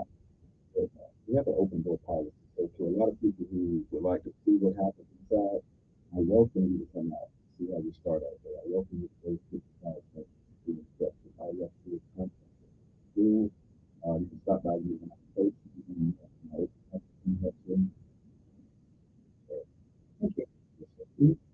Okay, so there's no excuse. I mean, talking is talking, but you got to walk the walk sometimes. You got to be able to go down. But Anthony, I know it's early in the morning. Are you up this time on most times? You know, good so good. Anyway, well, I know you said you got other things to do. You got what's that thing you do in the morning? Yeah, morning. Okay. I start at 7:40.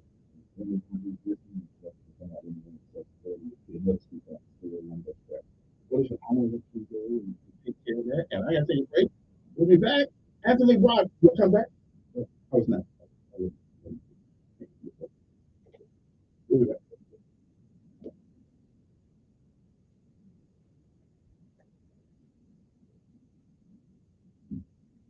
I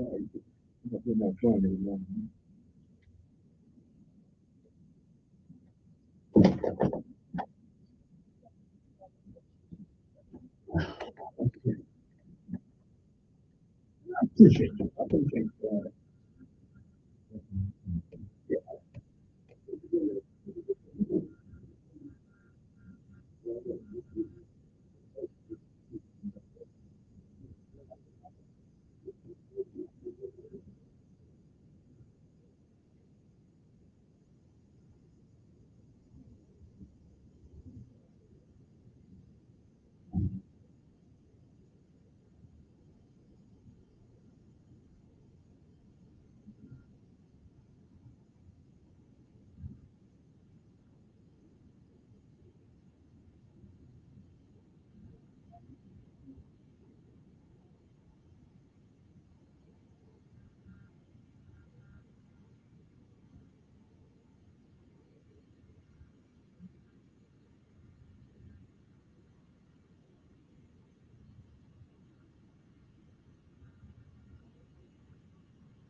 And we are back. Good morning. It's at 7:40 in the morning. If you got to be there by 8 o'clock, you got 20 minutes by which to arrive. Dr. Brock had to go.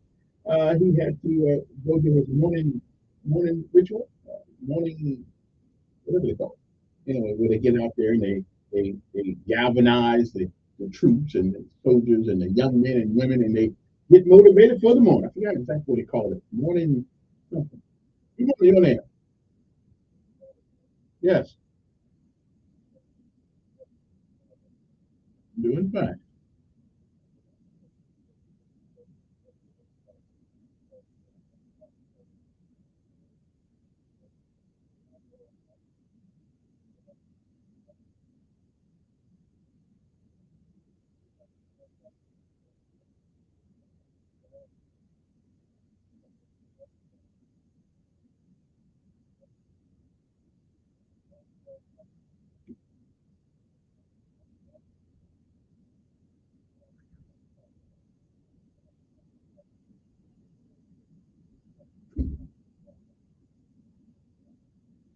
Well, when you say trying to get him kicked off, what does that mean? I mean, he's either legitimately on the ballot or not. I mean, so right, right.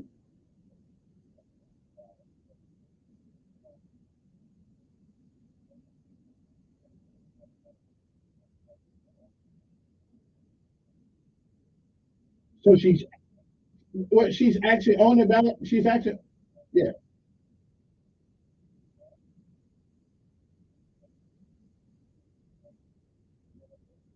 So she's actually on the, yeah. But she's actually on the ballot now.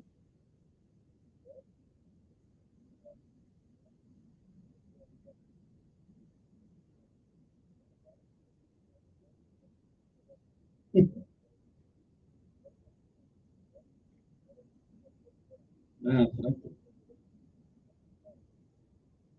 all follow rules. I think Democrats in general make up their own rules. Yeah.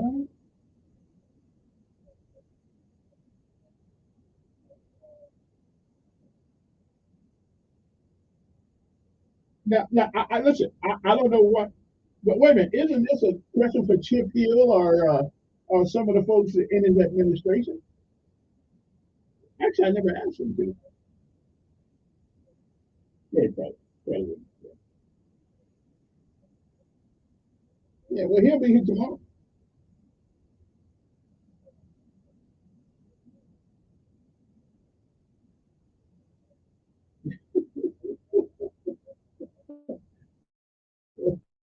I don't know if he don't like white people or not. He got, yeah. Now let me say, isn't it Omega? Now let me ask you, isn't Omega? Isn't is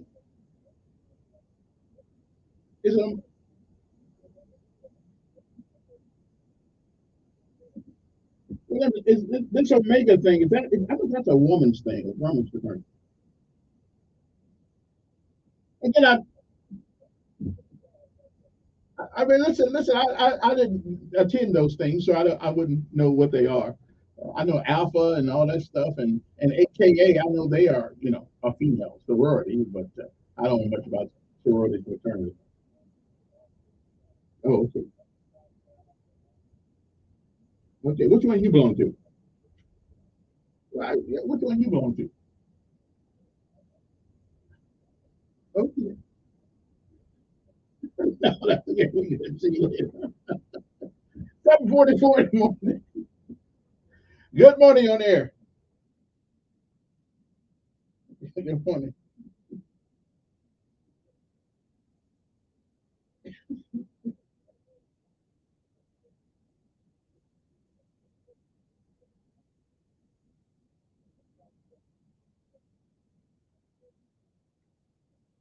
Mm. Yeah.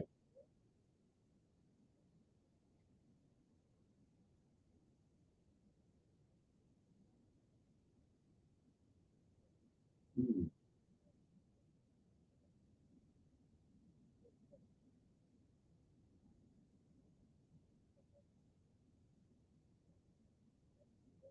Okay. All right.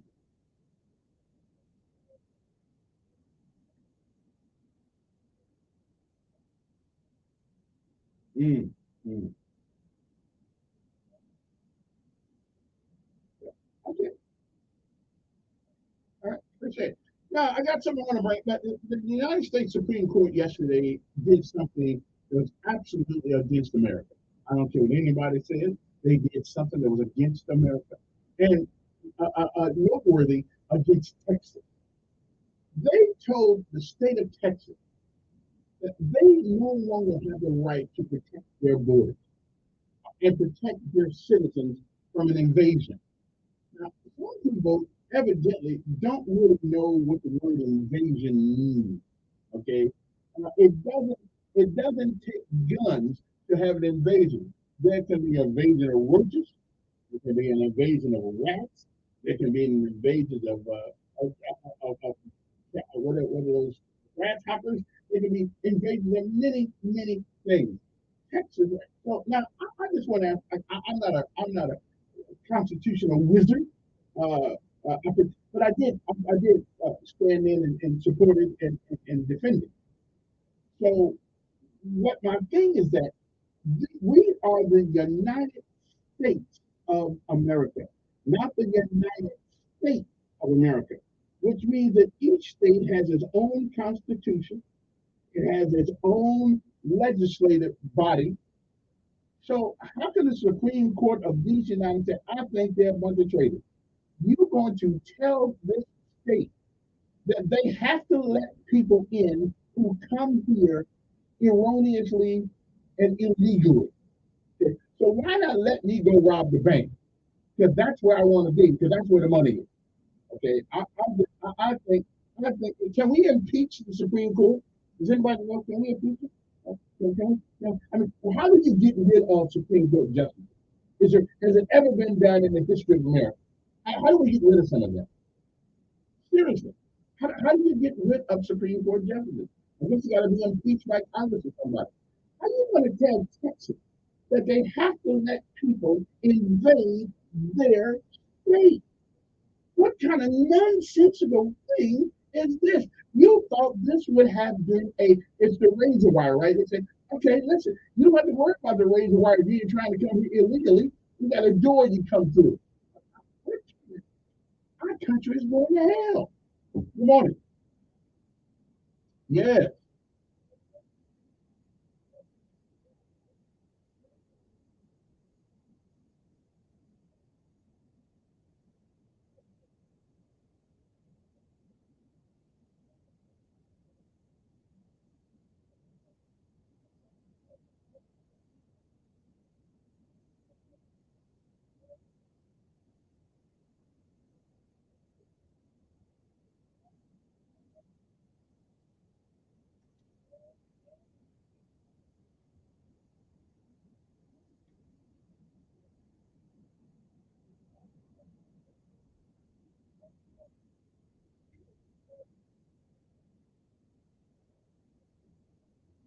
And it is, but unfortunately, the prison not ran by anybody local.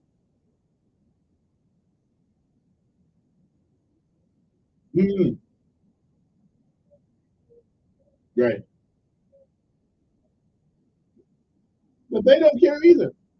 They don't care either.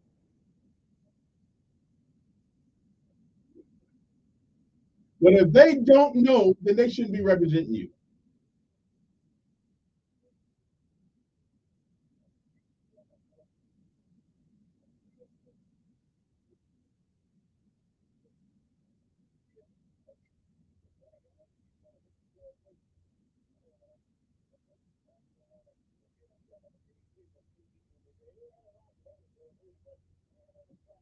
Yeah, but all we do is talk about it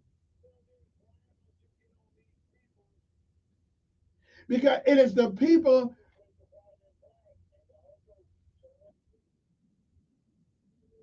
Wait a minute,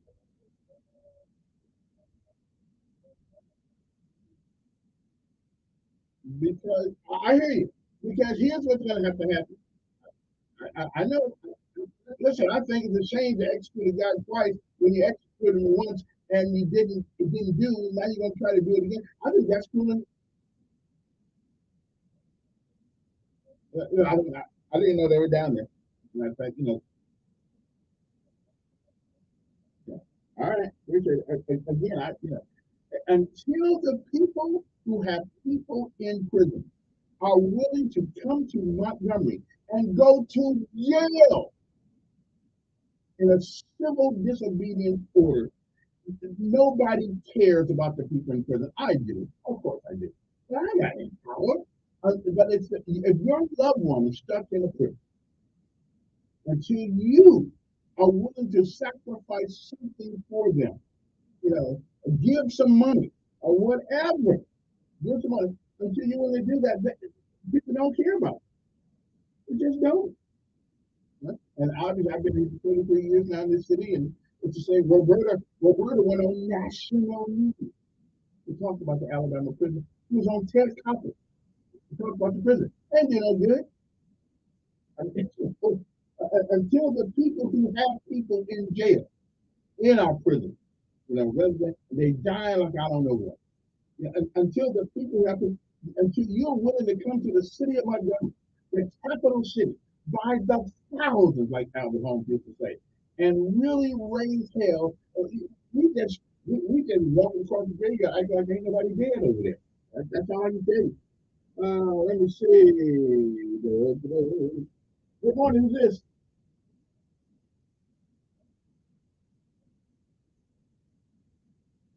Yeah, yeah. I mean, talking don't do no good. This thing.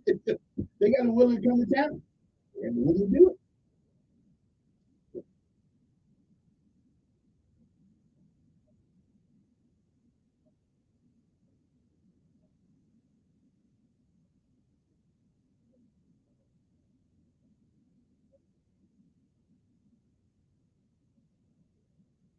yeah, yeah, they do. So, mm,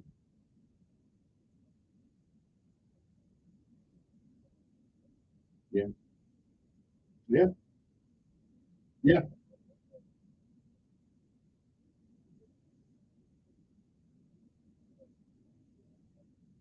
yeah.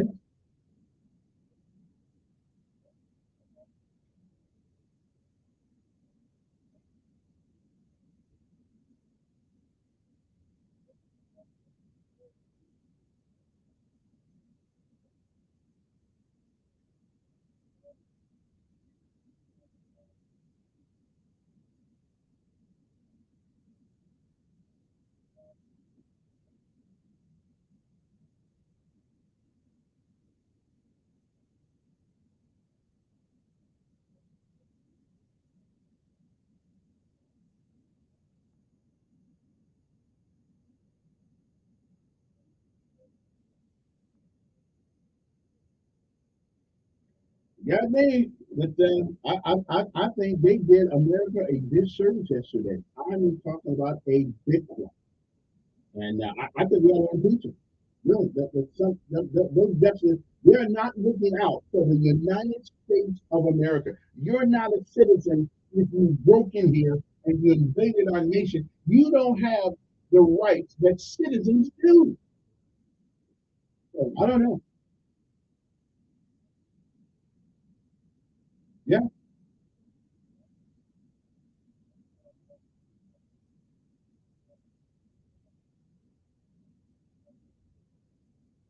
Yeah, that's right. I appreciate it. And my concern is that I think Americans will get fed up with this encroachment of states' rights, and will we end up the same way we were back in the 1800s? Seriously? You telling us that we just got to let people come into our country by the millions of people, and we can't do anything about it? You sound like a damn fool at the Supreme Court. Seriously, I think the word supreme has gone through their head. Yeah, that's true. Good morning. Right.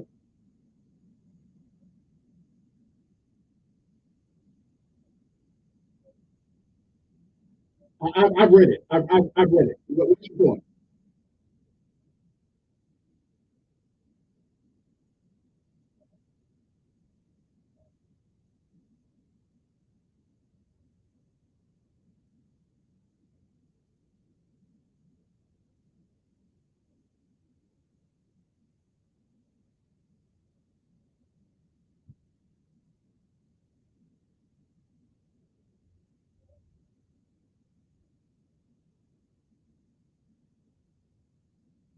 Okay.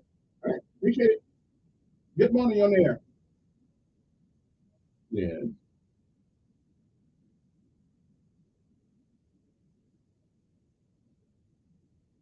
What now?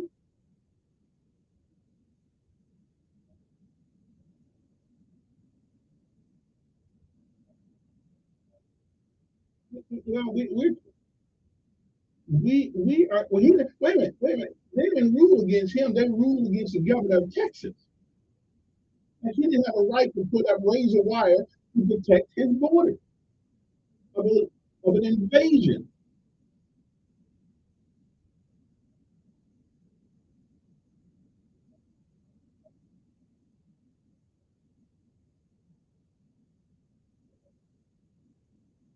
And again, if wait a minute, again, if you're not trying to get over here legally, you don't have to worry about drowning. Right, right. But those people, okay, well, those people are not our problem. That is a problem with Mexico or whoever. That's not our problem. They're not our well,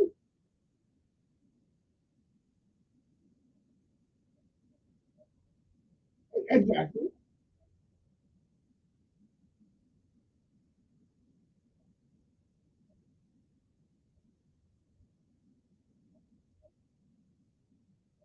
And they are getting some of them getting $2,000 a month. What's food stamps? I mean, at some point,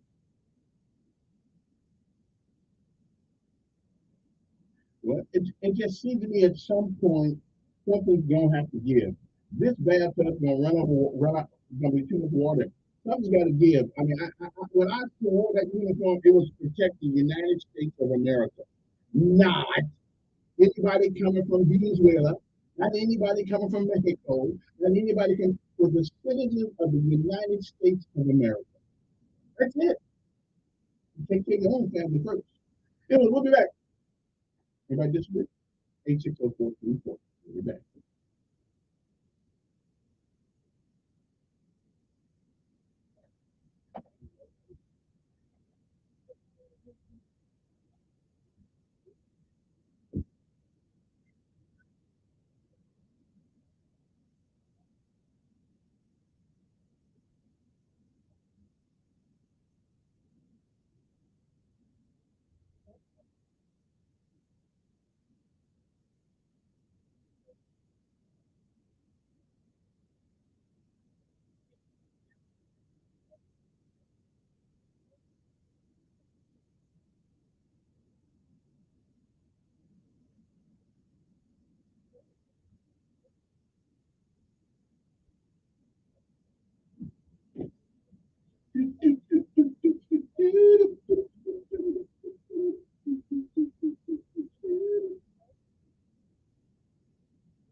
Who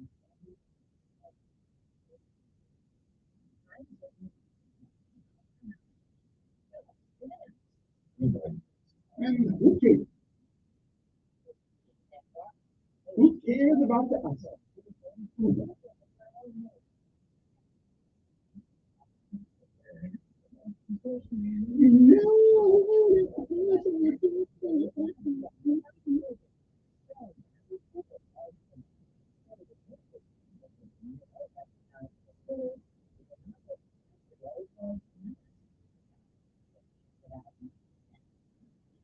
Who cares about the outcome? Voters here in New Hampshire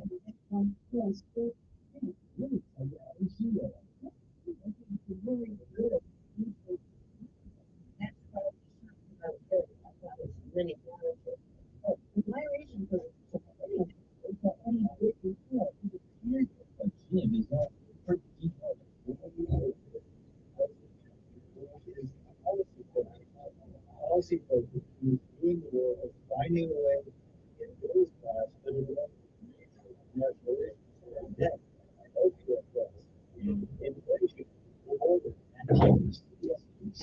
New Hampshire.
You said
Now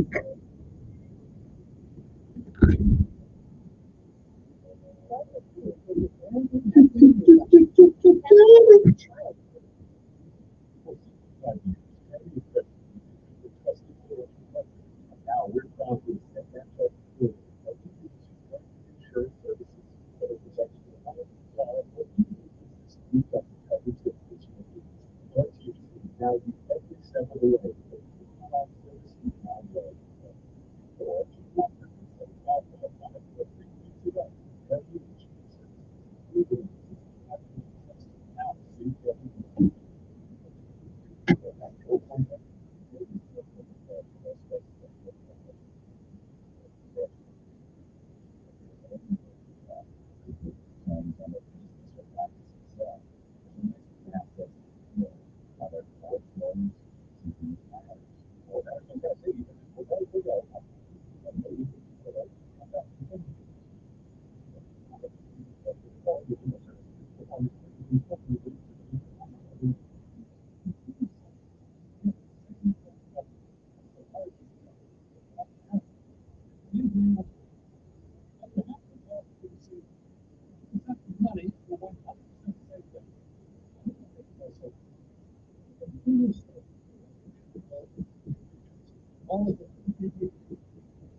Okay, we're back. Good morning. Hope everybody's feeling pretty good this morning.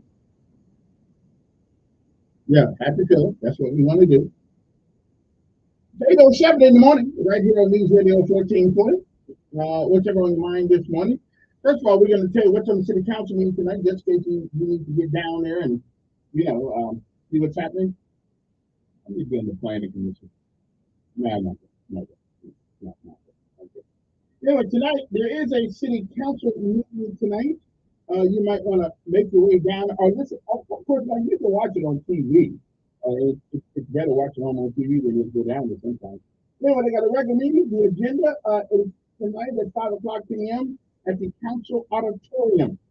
It'll be done by Councilor T.C. Calhoun, our guest person. I'm going to put the pledge of allegiance there. Human Trafficking Awareness Month proclamation by the mayor, Desmond Wilson. Update on lead hazard reduction grant, sponsored by Councilor Johnson. Jerry Moore, Director of Kappa Alpha Psi, Guide Right Program, sponsored by Councilor Riley. Special committee reports, don't see that on there. Public communication on agenda items to address the council during this time, of course. The roster must be signed before meeting begins, indicating agenda items number to be discussed. In all business, hearing on proposed ordinance rezone, guys, boring me to tears. Forget that. Hearing on proposed ordinance, that's boring me to tears too. Here's my good part right here. Application for liquor retail license, class 2, licensed by Elite and Company LLC, doing business as On Time on 3403 Norman Bridge Road. New business resolution authorizing the issuance, execution, sale, and delivery not to exceed $3 million principal amount general obligation. Okay, that's board meeting here too. Resolution to allocate $8.5 million of the ARPA money funds to ARPA and ARPA Flex compliant current. Okay, what the hell that means? Anyway, go down to what that is. Resolution authorizing an agreement with Alabama Department of Transportation for a new road, Wadsden Road, approximately 3,700 feet, to benefit the Project South and Project High, whatever that is. Application for special retail, more than a 30-day liquor license by Sage Events, doing business as Sage Events on Eastern Boulevard. Now, application for retail and with that, there's a lot of alcohol around here. Application for retail beer and retail table wine off-premises only, licenses by DJ22 Incorporated, doing business as Metro Petro of Lower Wetumpka Road. Resolution reappointing Blake Markham to the Board of Adjustment by Councilor Beard. Resolution appointing Gina Spivey to the Montgomery Clean City Commission by Councilor Beard, replacing Santa Sanders. Resolutions appointing Penny Weaver to the Museum Board by Councilor Beard, replacing Titia Brown, something close to it. Resolution reappointing Leslie Stone to the Planning Commission by Councilor Johnson. And also, pursuant to Section 1153D-1, authorizing the demolition of unsafe structures in the following locations: 4105 Lone Oak Drive, 4109 Lone Oak Drive, and 4243 in South Avenue. And resolution, okay, so it's going to be a short meeting, it seems like, today. Nothing controversial, except liquor licenses. Some people get them and some won't. That's just the way it goes. What is this? Yeah. That's what's up.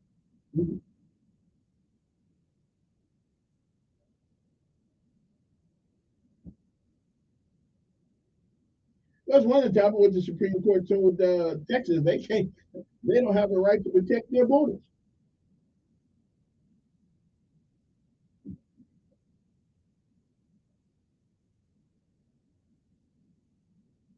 Yeah, look, yeah. They most of them are not conspiracy, they true.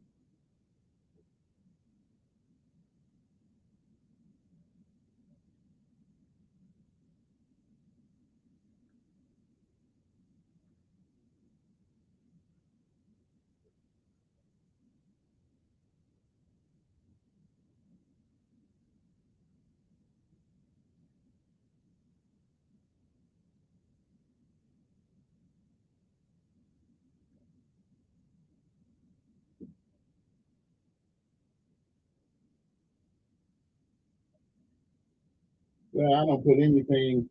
I mean, I don't put anything. I mean, we tried NAFTA and GATT. That didn't work out for us. You know, North American Free Trade Agreement. They trying to get us. They say, well, you can come straight from Mexico through the United States, go straight to Canada, and just keep moving. That didn't work.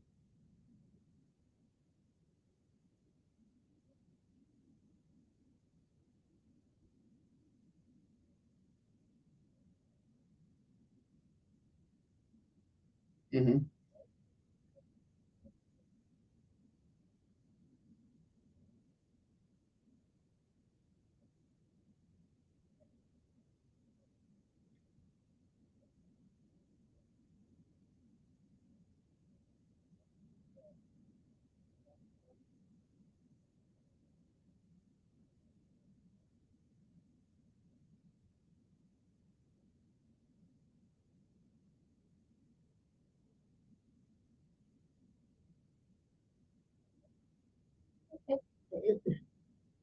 Now that's an interesting question, and first of all, I do not blame the people who come to America by hook or crook. I don't blame them. They are oppressed. But here's what I do blame. I blame us for not protecting our border. Do you know if you get caught in Mexico, you get up to 2 years in prison? 2 years. Yes. But if you come from Mexico over here, you get a welcome back. Again, I don't blame the people. But again, when is somebody gonna fight for their rights? Like black folks have to be over here.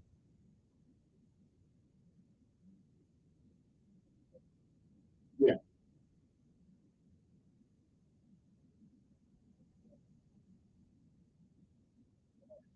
We got a U.S. Marine. We got a U.S. Marine who accidentally found himself in the wrong place, and he was in Mexico, and I think he's still in jail now.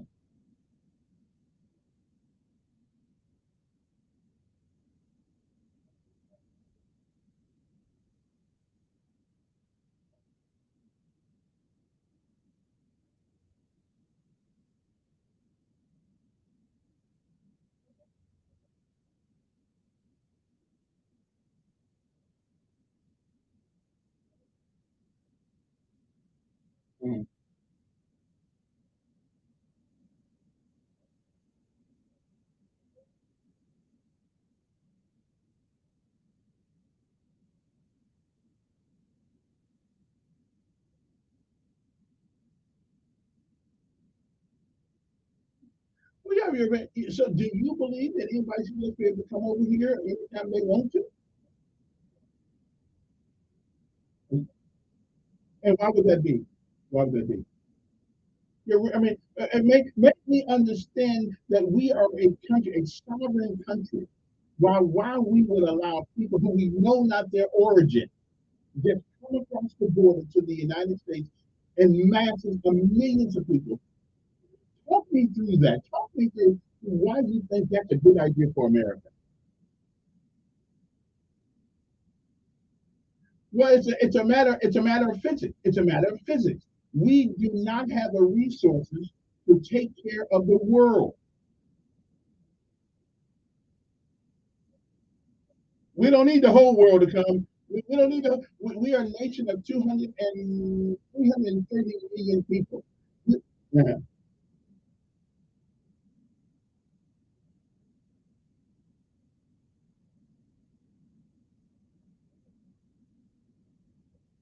Mhm. But neither do they.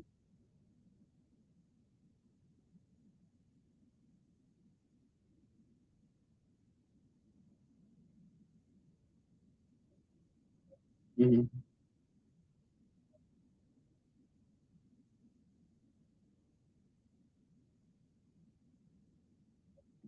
Mhm. Okay. Right. Okay. So all the dying and the blood that has been spilled across the world so we can protect our country, you're telling me is in vain. You ain't running for office no time soon. Mhm.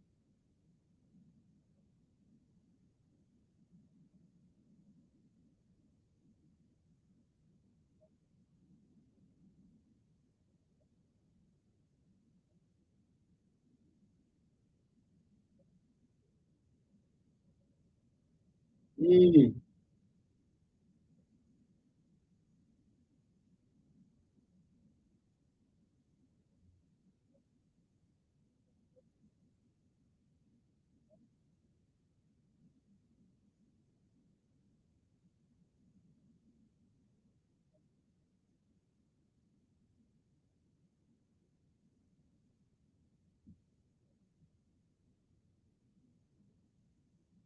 Mhm. Mhm.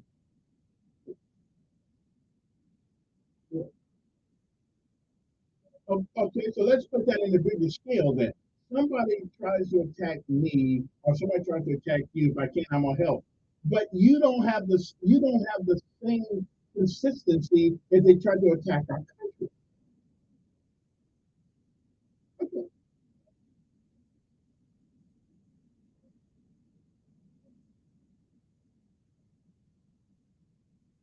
And who feeds them?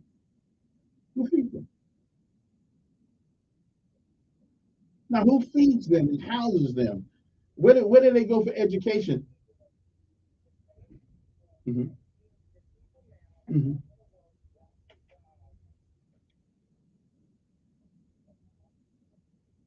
Okay. All right. Who pays for that though? It's the people that are working that are paying for it. So why should we pay? Why should we pay? I'm talking about if you come to America, you don't have to pay for this. We as taxpayers, we end up footing that bill. Why should we? Okay. All right. Okay. I appreciate you, brother. Okay. Oh well, this is the and everybody, and that's what I love about this country. Everybody has a right to their own opinion. And that's it. Yeah. Yeah. All right. Appreciate it. Yeah, we don't agree with that. That's good. 8:20 in the morning. Good morning. Who's this? Yes.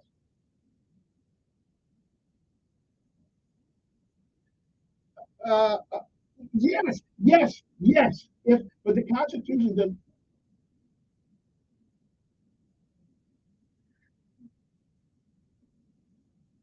but the federal,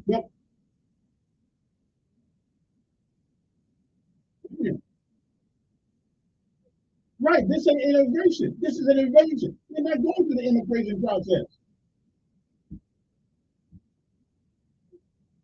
Does Texas not have a legislature?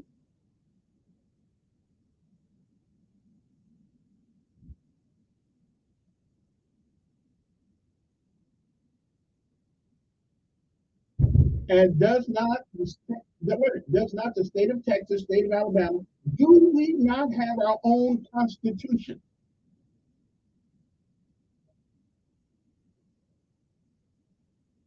And if they're ignoring their responsibility, this is not an immigration issue. This is not an immigration issue.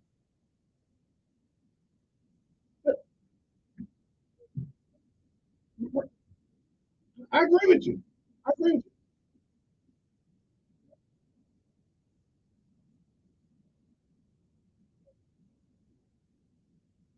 Exactly.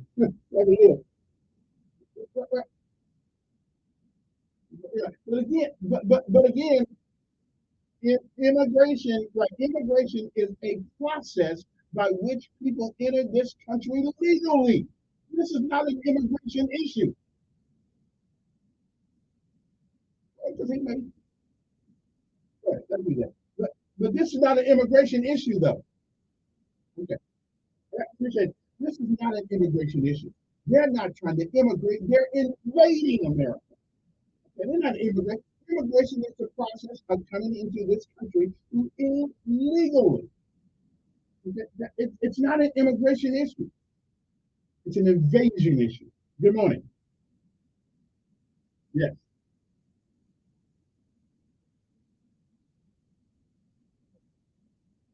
Okay.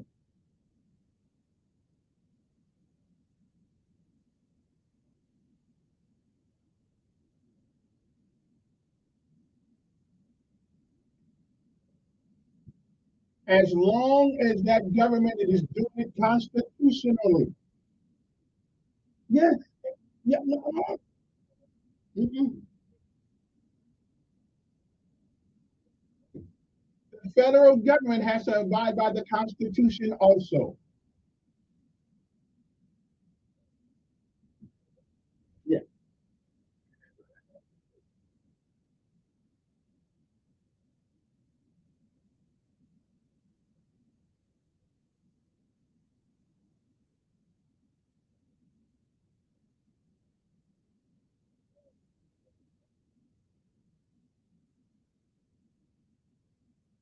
Yeah.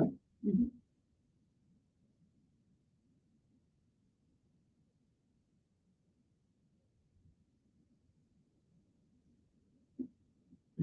We know which way to go.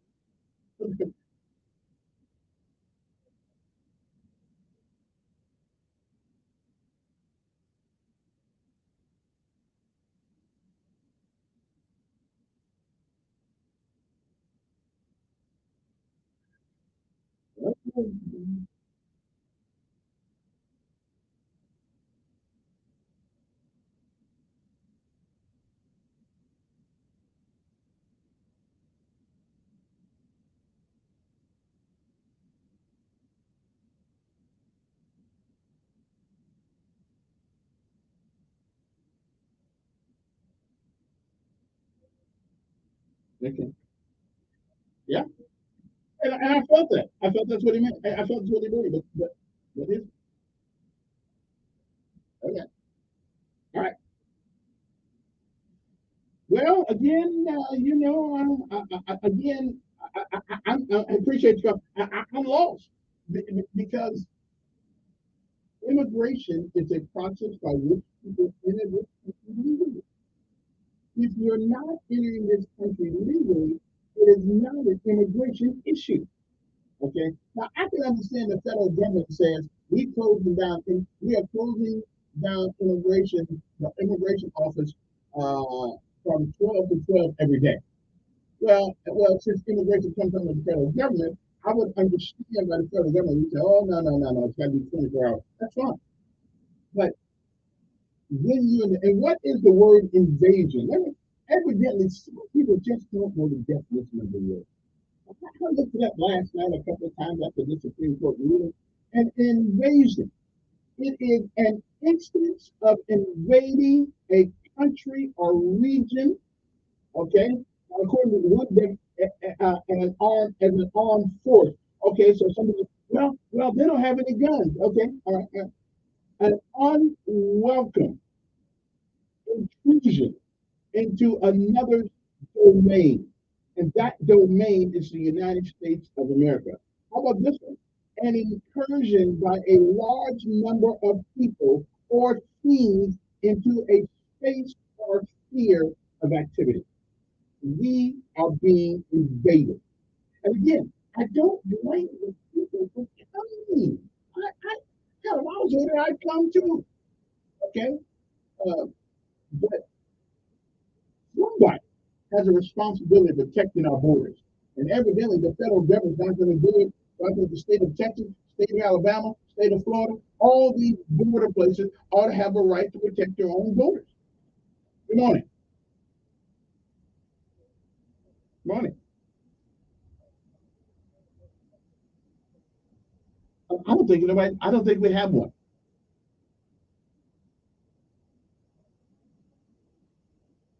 I don't think we have one.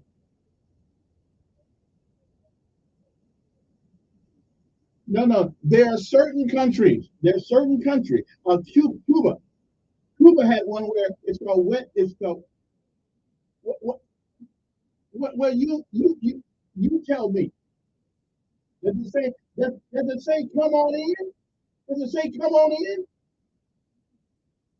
Okay. But isn't there a place? Okay. Yeah. And so what does the law say when they get to the border, they automatically get to come in?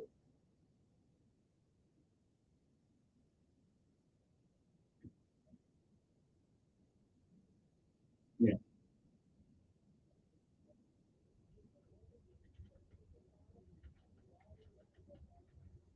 Okay.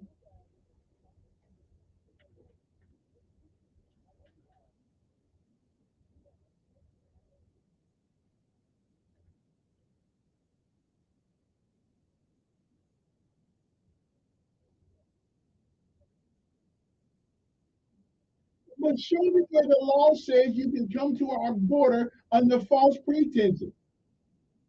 Well, tell me where. I'm looking at it. Where?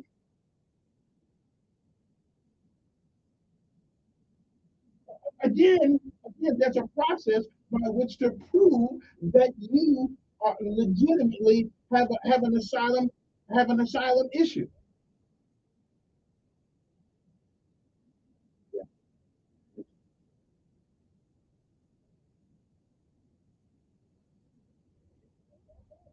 You see what's going to happen when somebody brings in a dirty bomb or some disease that kills thousands of people in this country, then we'll change the immigration law.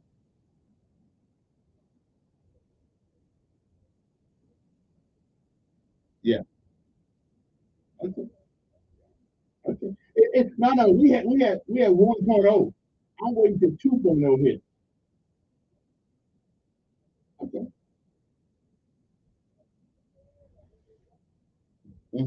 Okay. Okay. Well, until I just want to see where it says they get the right to come in unchallenged.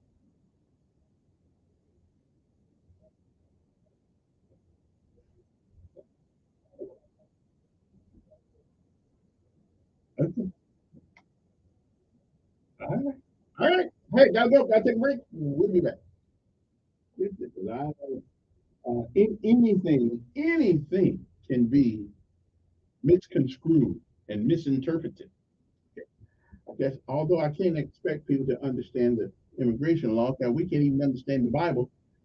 Yeah, we only got one God.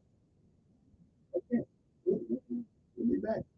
Hey, 604-1440. You can text me 241-9998. Right to it. 334-241-9998.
red states is real, and Florida and Texas, Tennessee, and the Carolinas leading the way, and people are just voting with their feet. They're tired of politicians that believe in no bail law, no order, no safety, no legally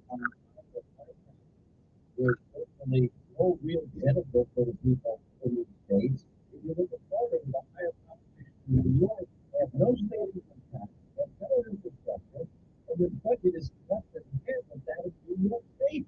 How is that even possible? From coast to coast, from sea to shining sea, it's the Sean Hannity Show. Joe Biden wants you taxed to the brim, under the thumb of the IRS, and controlled with a digital dollar. That's why thousands of hardworking, patriotic Americans are opting out by diversifying their savings with precious metals like gold and silver. And guess what? Sean Hannity is doing the same. He's been purchasing precious metals like gold and silver from the top-rated company, Goldco. Goldco is 7 times from 5,000. Number one rated gold IRA company with over 5,000 five-star reviews. And they've placed over $2 million in precious metal sales for people just like you. Right now, they're offering up to $10,000 in gold and silver while supply lasts. That's right, up to $10,000 in gold and silver for only while supply lasts. So if you're looking to diversify your business, call Goldco 855 Gold, and then you can get started today.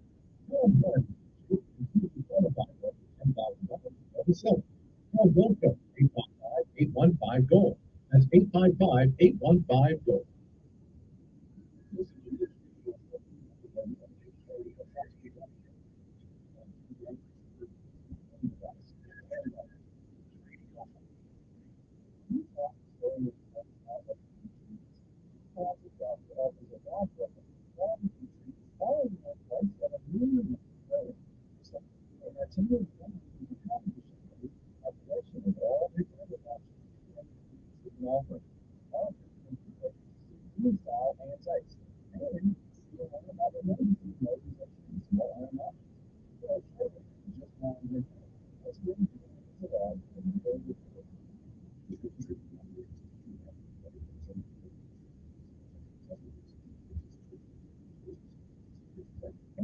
Did you know this generic form of Viagra that works just the same as 95% people, and you can get it on free? You get free medical consultation, free shipping, this is 100% online. Just go to free online business for free.com/JOY.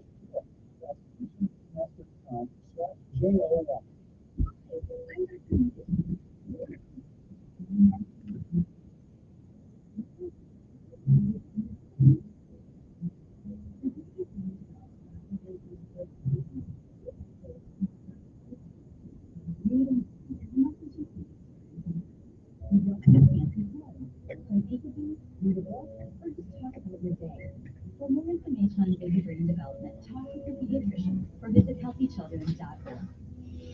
Telling it like it really is. It's the Dan Bongino Show. Weekdays from News Radio 1440.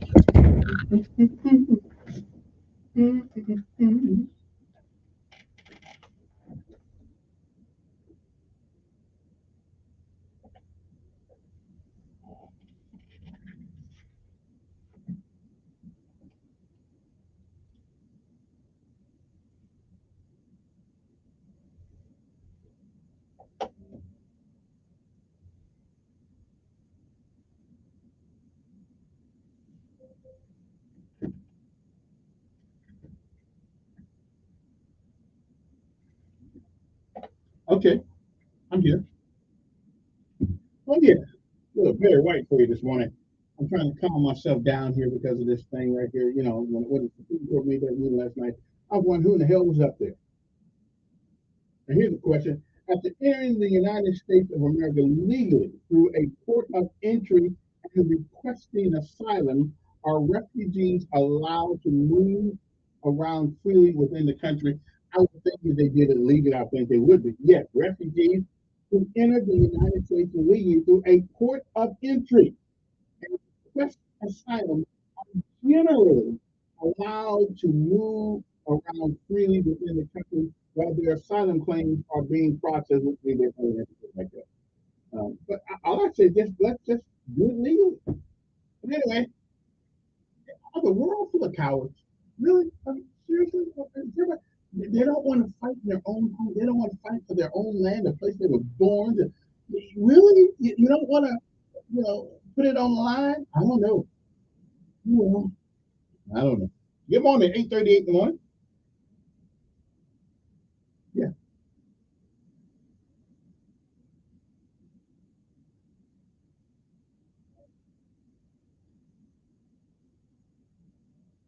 We know. We know who's gonna lose the job first.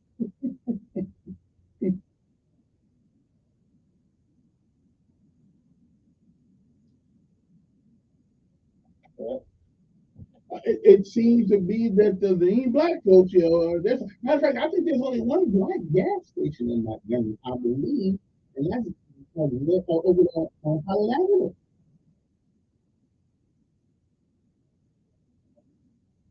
Mm. Yeah, yeah.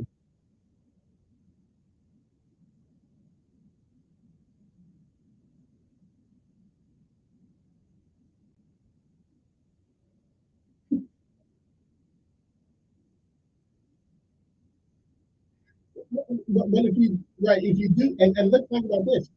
Along with this overpopulation of immigrants, what about AI? There's going to be a hell of a lot of people without jobs.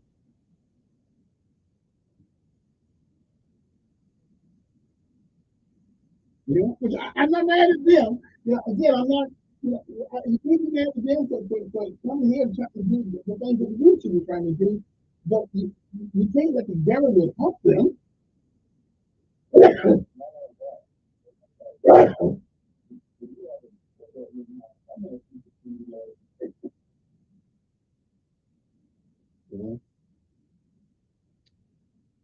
Now we do got a lot. Now we do got a lot of land out there around. Yeah.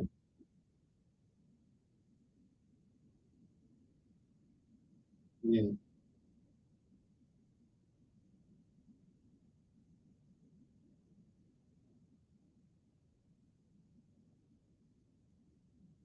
Yeah. I mean, I gotta tell you, I wouldn't want 10,000 folks in Africa coming here every day. Yeah.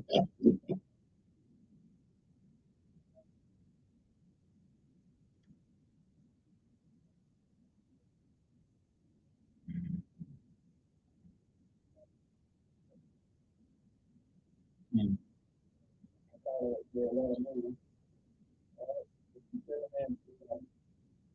Yep. Hey, appreciate it. 860-1444. What other things talking about? Good morning. Cool.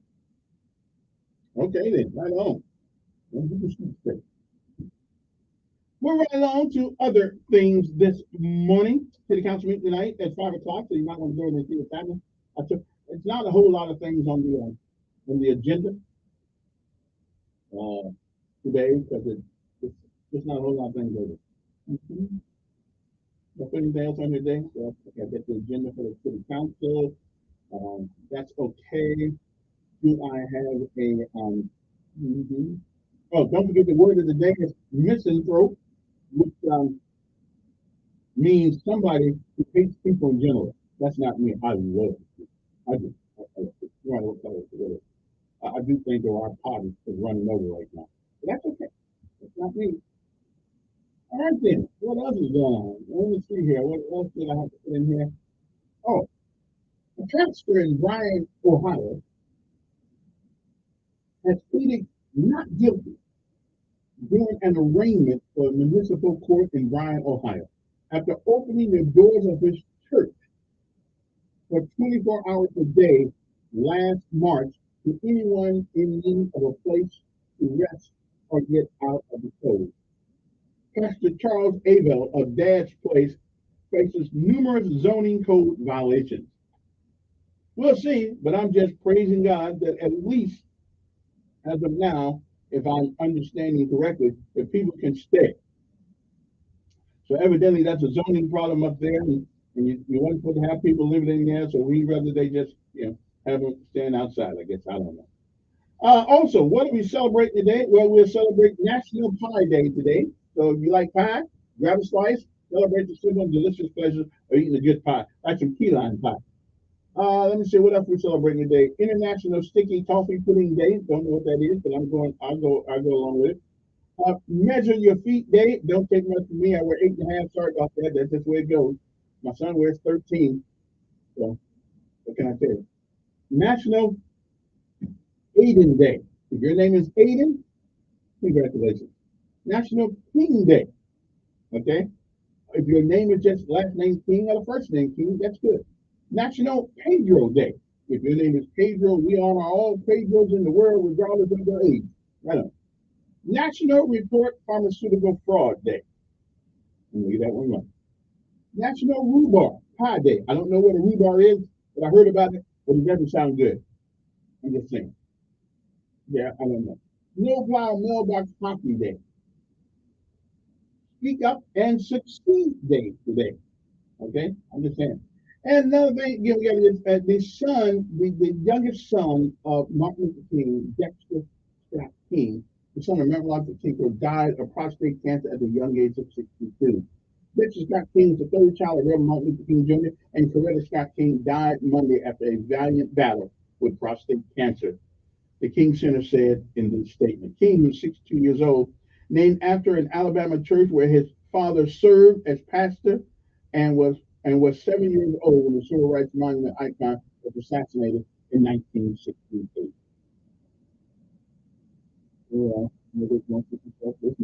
Now, here's something that it's been on my Richter scale for the last few weeks, and I just listen. Is it really tough to get people to work in the prison? It looks like half the prison guards recently been arrested. We got a third one arrested on the same charge in 2 weeks, and she resigns her position. Ebony Brianna has resigned from her position. Really? Is facing charges of using her position for personal gain. I've seen it like. What do you think? Now, this is just me, logically. What do you think that if I work in a prison, seeing how bad they are treated already, if I work there, I know how it is. Really? And you're gonna go to jail, you're gonna be in there with them soon because you want to bring them cell phones in and all kinds of things. Really? Is the employment force that bad off that we can't find some halfway decent people to do these jobs? Hell, no wonder the prisoners are running the prison because the prison guards, a lot of them, not all of them, of course, are out there trying to make money. Okay, and that's what I've seen in the last week or so. I'll understand. Okay. And here's one. Now, this is in federal court over here. In my family. I understand we all need money. We all do. No, I tell you about this story all the time. I understand we need money. We need some money. Okay. But I think these guys right here took it a little bit too far. Okay.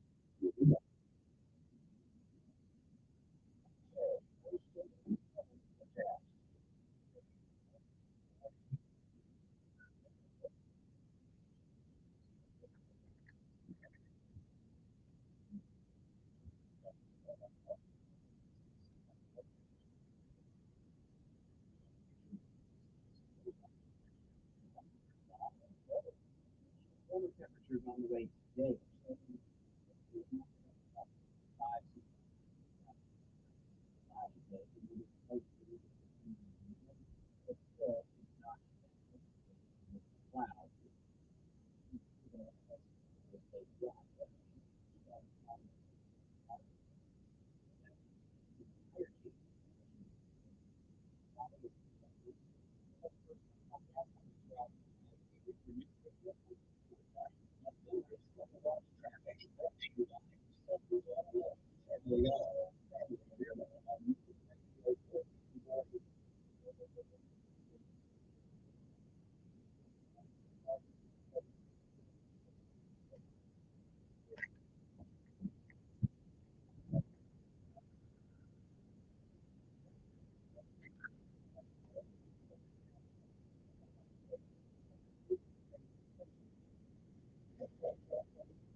guys say is, I forgot how it used to feel. Guys, it's time to feel amazing and crush this new year. Call my team.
I should have asked for another hour.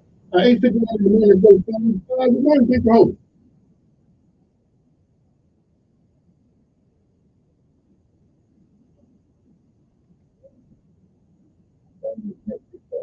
They had the United Mexico in Canada. All of a sudden, people come into the country and get the hurricane food, and after that, they have to fly and go all over the country. You can't have to let it in the country. All right, then. I believe you. Move right along. Like always, you can call back if you got some interesting information to get from. I appreciate that. I know everything. All right, then. All right. I'll tell you about this on my way out of here. On my way out of here, I was telling you about money. Well, in federal court yesterday, 9 individuals were sentenced for passing counterfeit bonds and related offenses in Alabama's water grant area. Well, these people just decided to make their own money up and pass it around and see who could buy it. Who did? Some people did buy it. Yesterday, acting United States Attorney General Jonathan S. Ross announced the sentences of 8 individuals convicted of creating and passing dozens of counterfeit bonds. The counterfeit bonds purported to have a total value of $1 million. He also announced that the related sentencing of one defendant was convicted of illegally possessing a firearm. Details, of course, are as follows. According to the court records, 2021, 38-year-old Zachary Hill and a bunch of other people, no sense going to do all their names of it. Sorry about that. There's a woman, Stephanie Jean Abercrombie, of Daleville, Alabama, was sentenced to 42 months in prison, followed by 3 years of supervised release after pleading guilty to conspiracy to defraud the United States of bank fraud. David Michael Camilo, 45, resident of Kinston, Alabama, received a sentence of 18 months, followed by 3 years of supervised for bank fraud. Junior Marie Andrews, 43, of Kinston, also. Marsha Renee Keys, 52. Timothy Bryant back to 45 report. Well, at least they got, at least they, at least they, from Alabama. So we're not seeing people from not here. Okay. But anyway, oh well, they don't, they give you loans in federal court. They call it months. But those months turn out to be some years. Anyway, and somebody told me about this case last week. I never knew it. I didn't know the young lady. But anyway, Hall of Fame basketball coach Yvonne Mitchell Simmons died Thursday after battling an extended illness. The Harvard Montgomery High School coaching legend graduated from Simmons Lanier in 1971 and Alabama State University in 1976. She spent her entire teaching and coaching career in Montgomery County Public School System, retiring in 2014. He got a start at Loveland Junior High in 1972, moved to Florida Junior High in next year, and remained until 1985. Her teams at Ford won 7 city girls basketball and 2 softball championships. He became the Carver girls basketball coach in 1985, and for 59 years, guided the River East to 568 to 237 record and 1 state title in 1993. 2 state runner-up finishes in the 1998, 1999, and 2010. And 12 state tourney appearances. She also served as athletic director of Carver from 1998 until her retirement. So we are deeply saddened at the death of Coach Simmons. It says AEA, I think that's AHS, Executive Director Alvin Williams. So I never had the opportunity to meet her, but evidently she left a legacy and certainly we're trying to follow.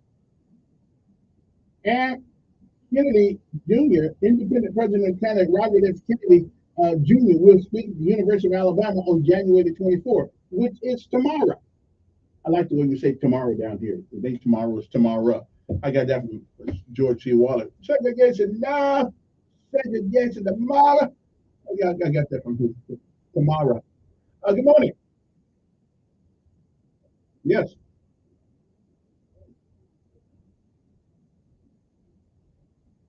We get 2 years in jail if we do. We get 2 years in jail if we do at a minimum.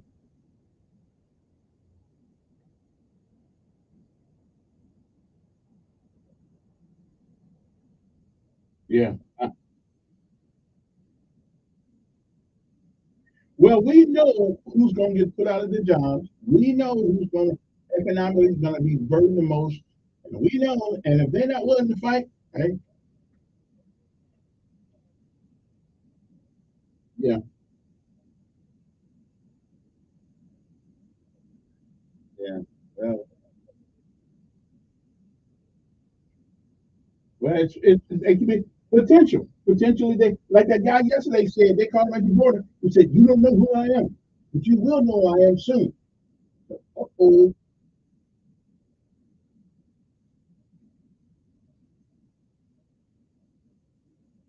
Yeah. Oh well. That's right. Hey, appreciate it. Let me take one more call. Then you gotta go. Good morning. Who's this? Huh? What's that? Well, y'all gonna hear. What you call it? I ain't had it. Right. Well, anyway, my time is up. It's been interesting time this one. Joe Biden, Joe Reed accuses Biden, I ain't had time to get in this, of handpicking Alabama Democratic delegates. They're all handpicked, aren't they? Some kind of way. Anyway, here we go. We'll be back hopefully tomorrow. The good Lord says the same. Have a great day. Not too cold today, hopefully. It's raining. I think it's raining, so watch how you drive.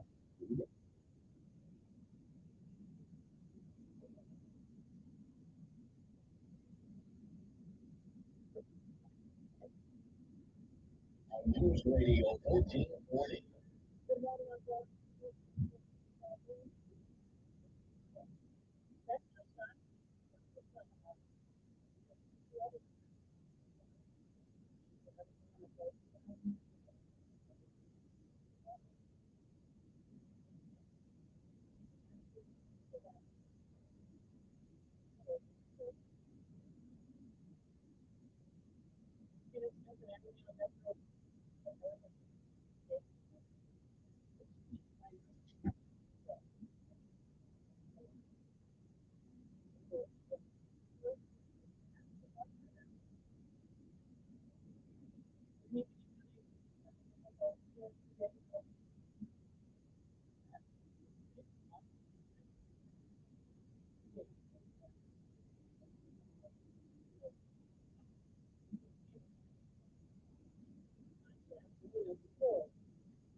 Interest-free financing. We would rather sell it than count. I've been saying for almost 30 years. Shop Amish Direct at American Oak and More. What is Amish Direct? Furniture built to last and designed to inspire. We set up partnerships with Amish shops in Indiana, Ohio, and Pennsylvania. By having these partnerships directly with these Amish families, we can offer custom-made items, heirloom quality, up to 70% off retail prices. Outdoor furniture that is guaranteed to last for decades with little or no maintenance. Well, see y'all later.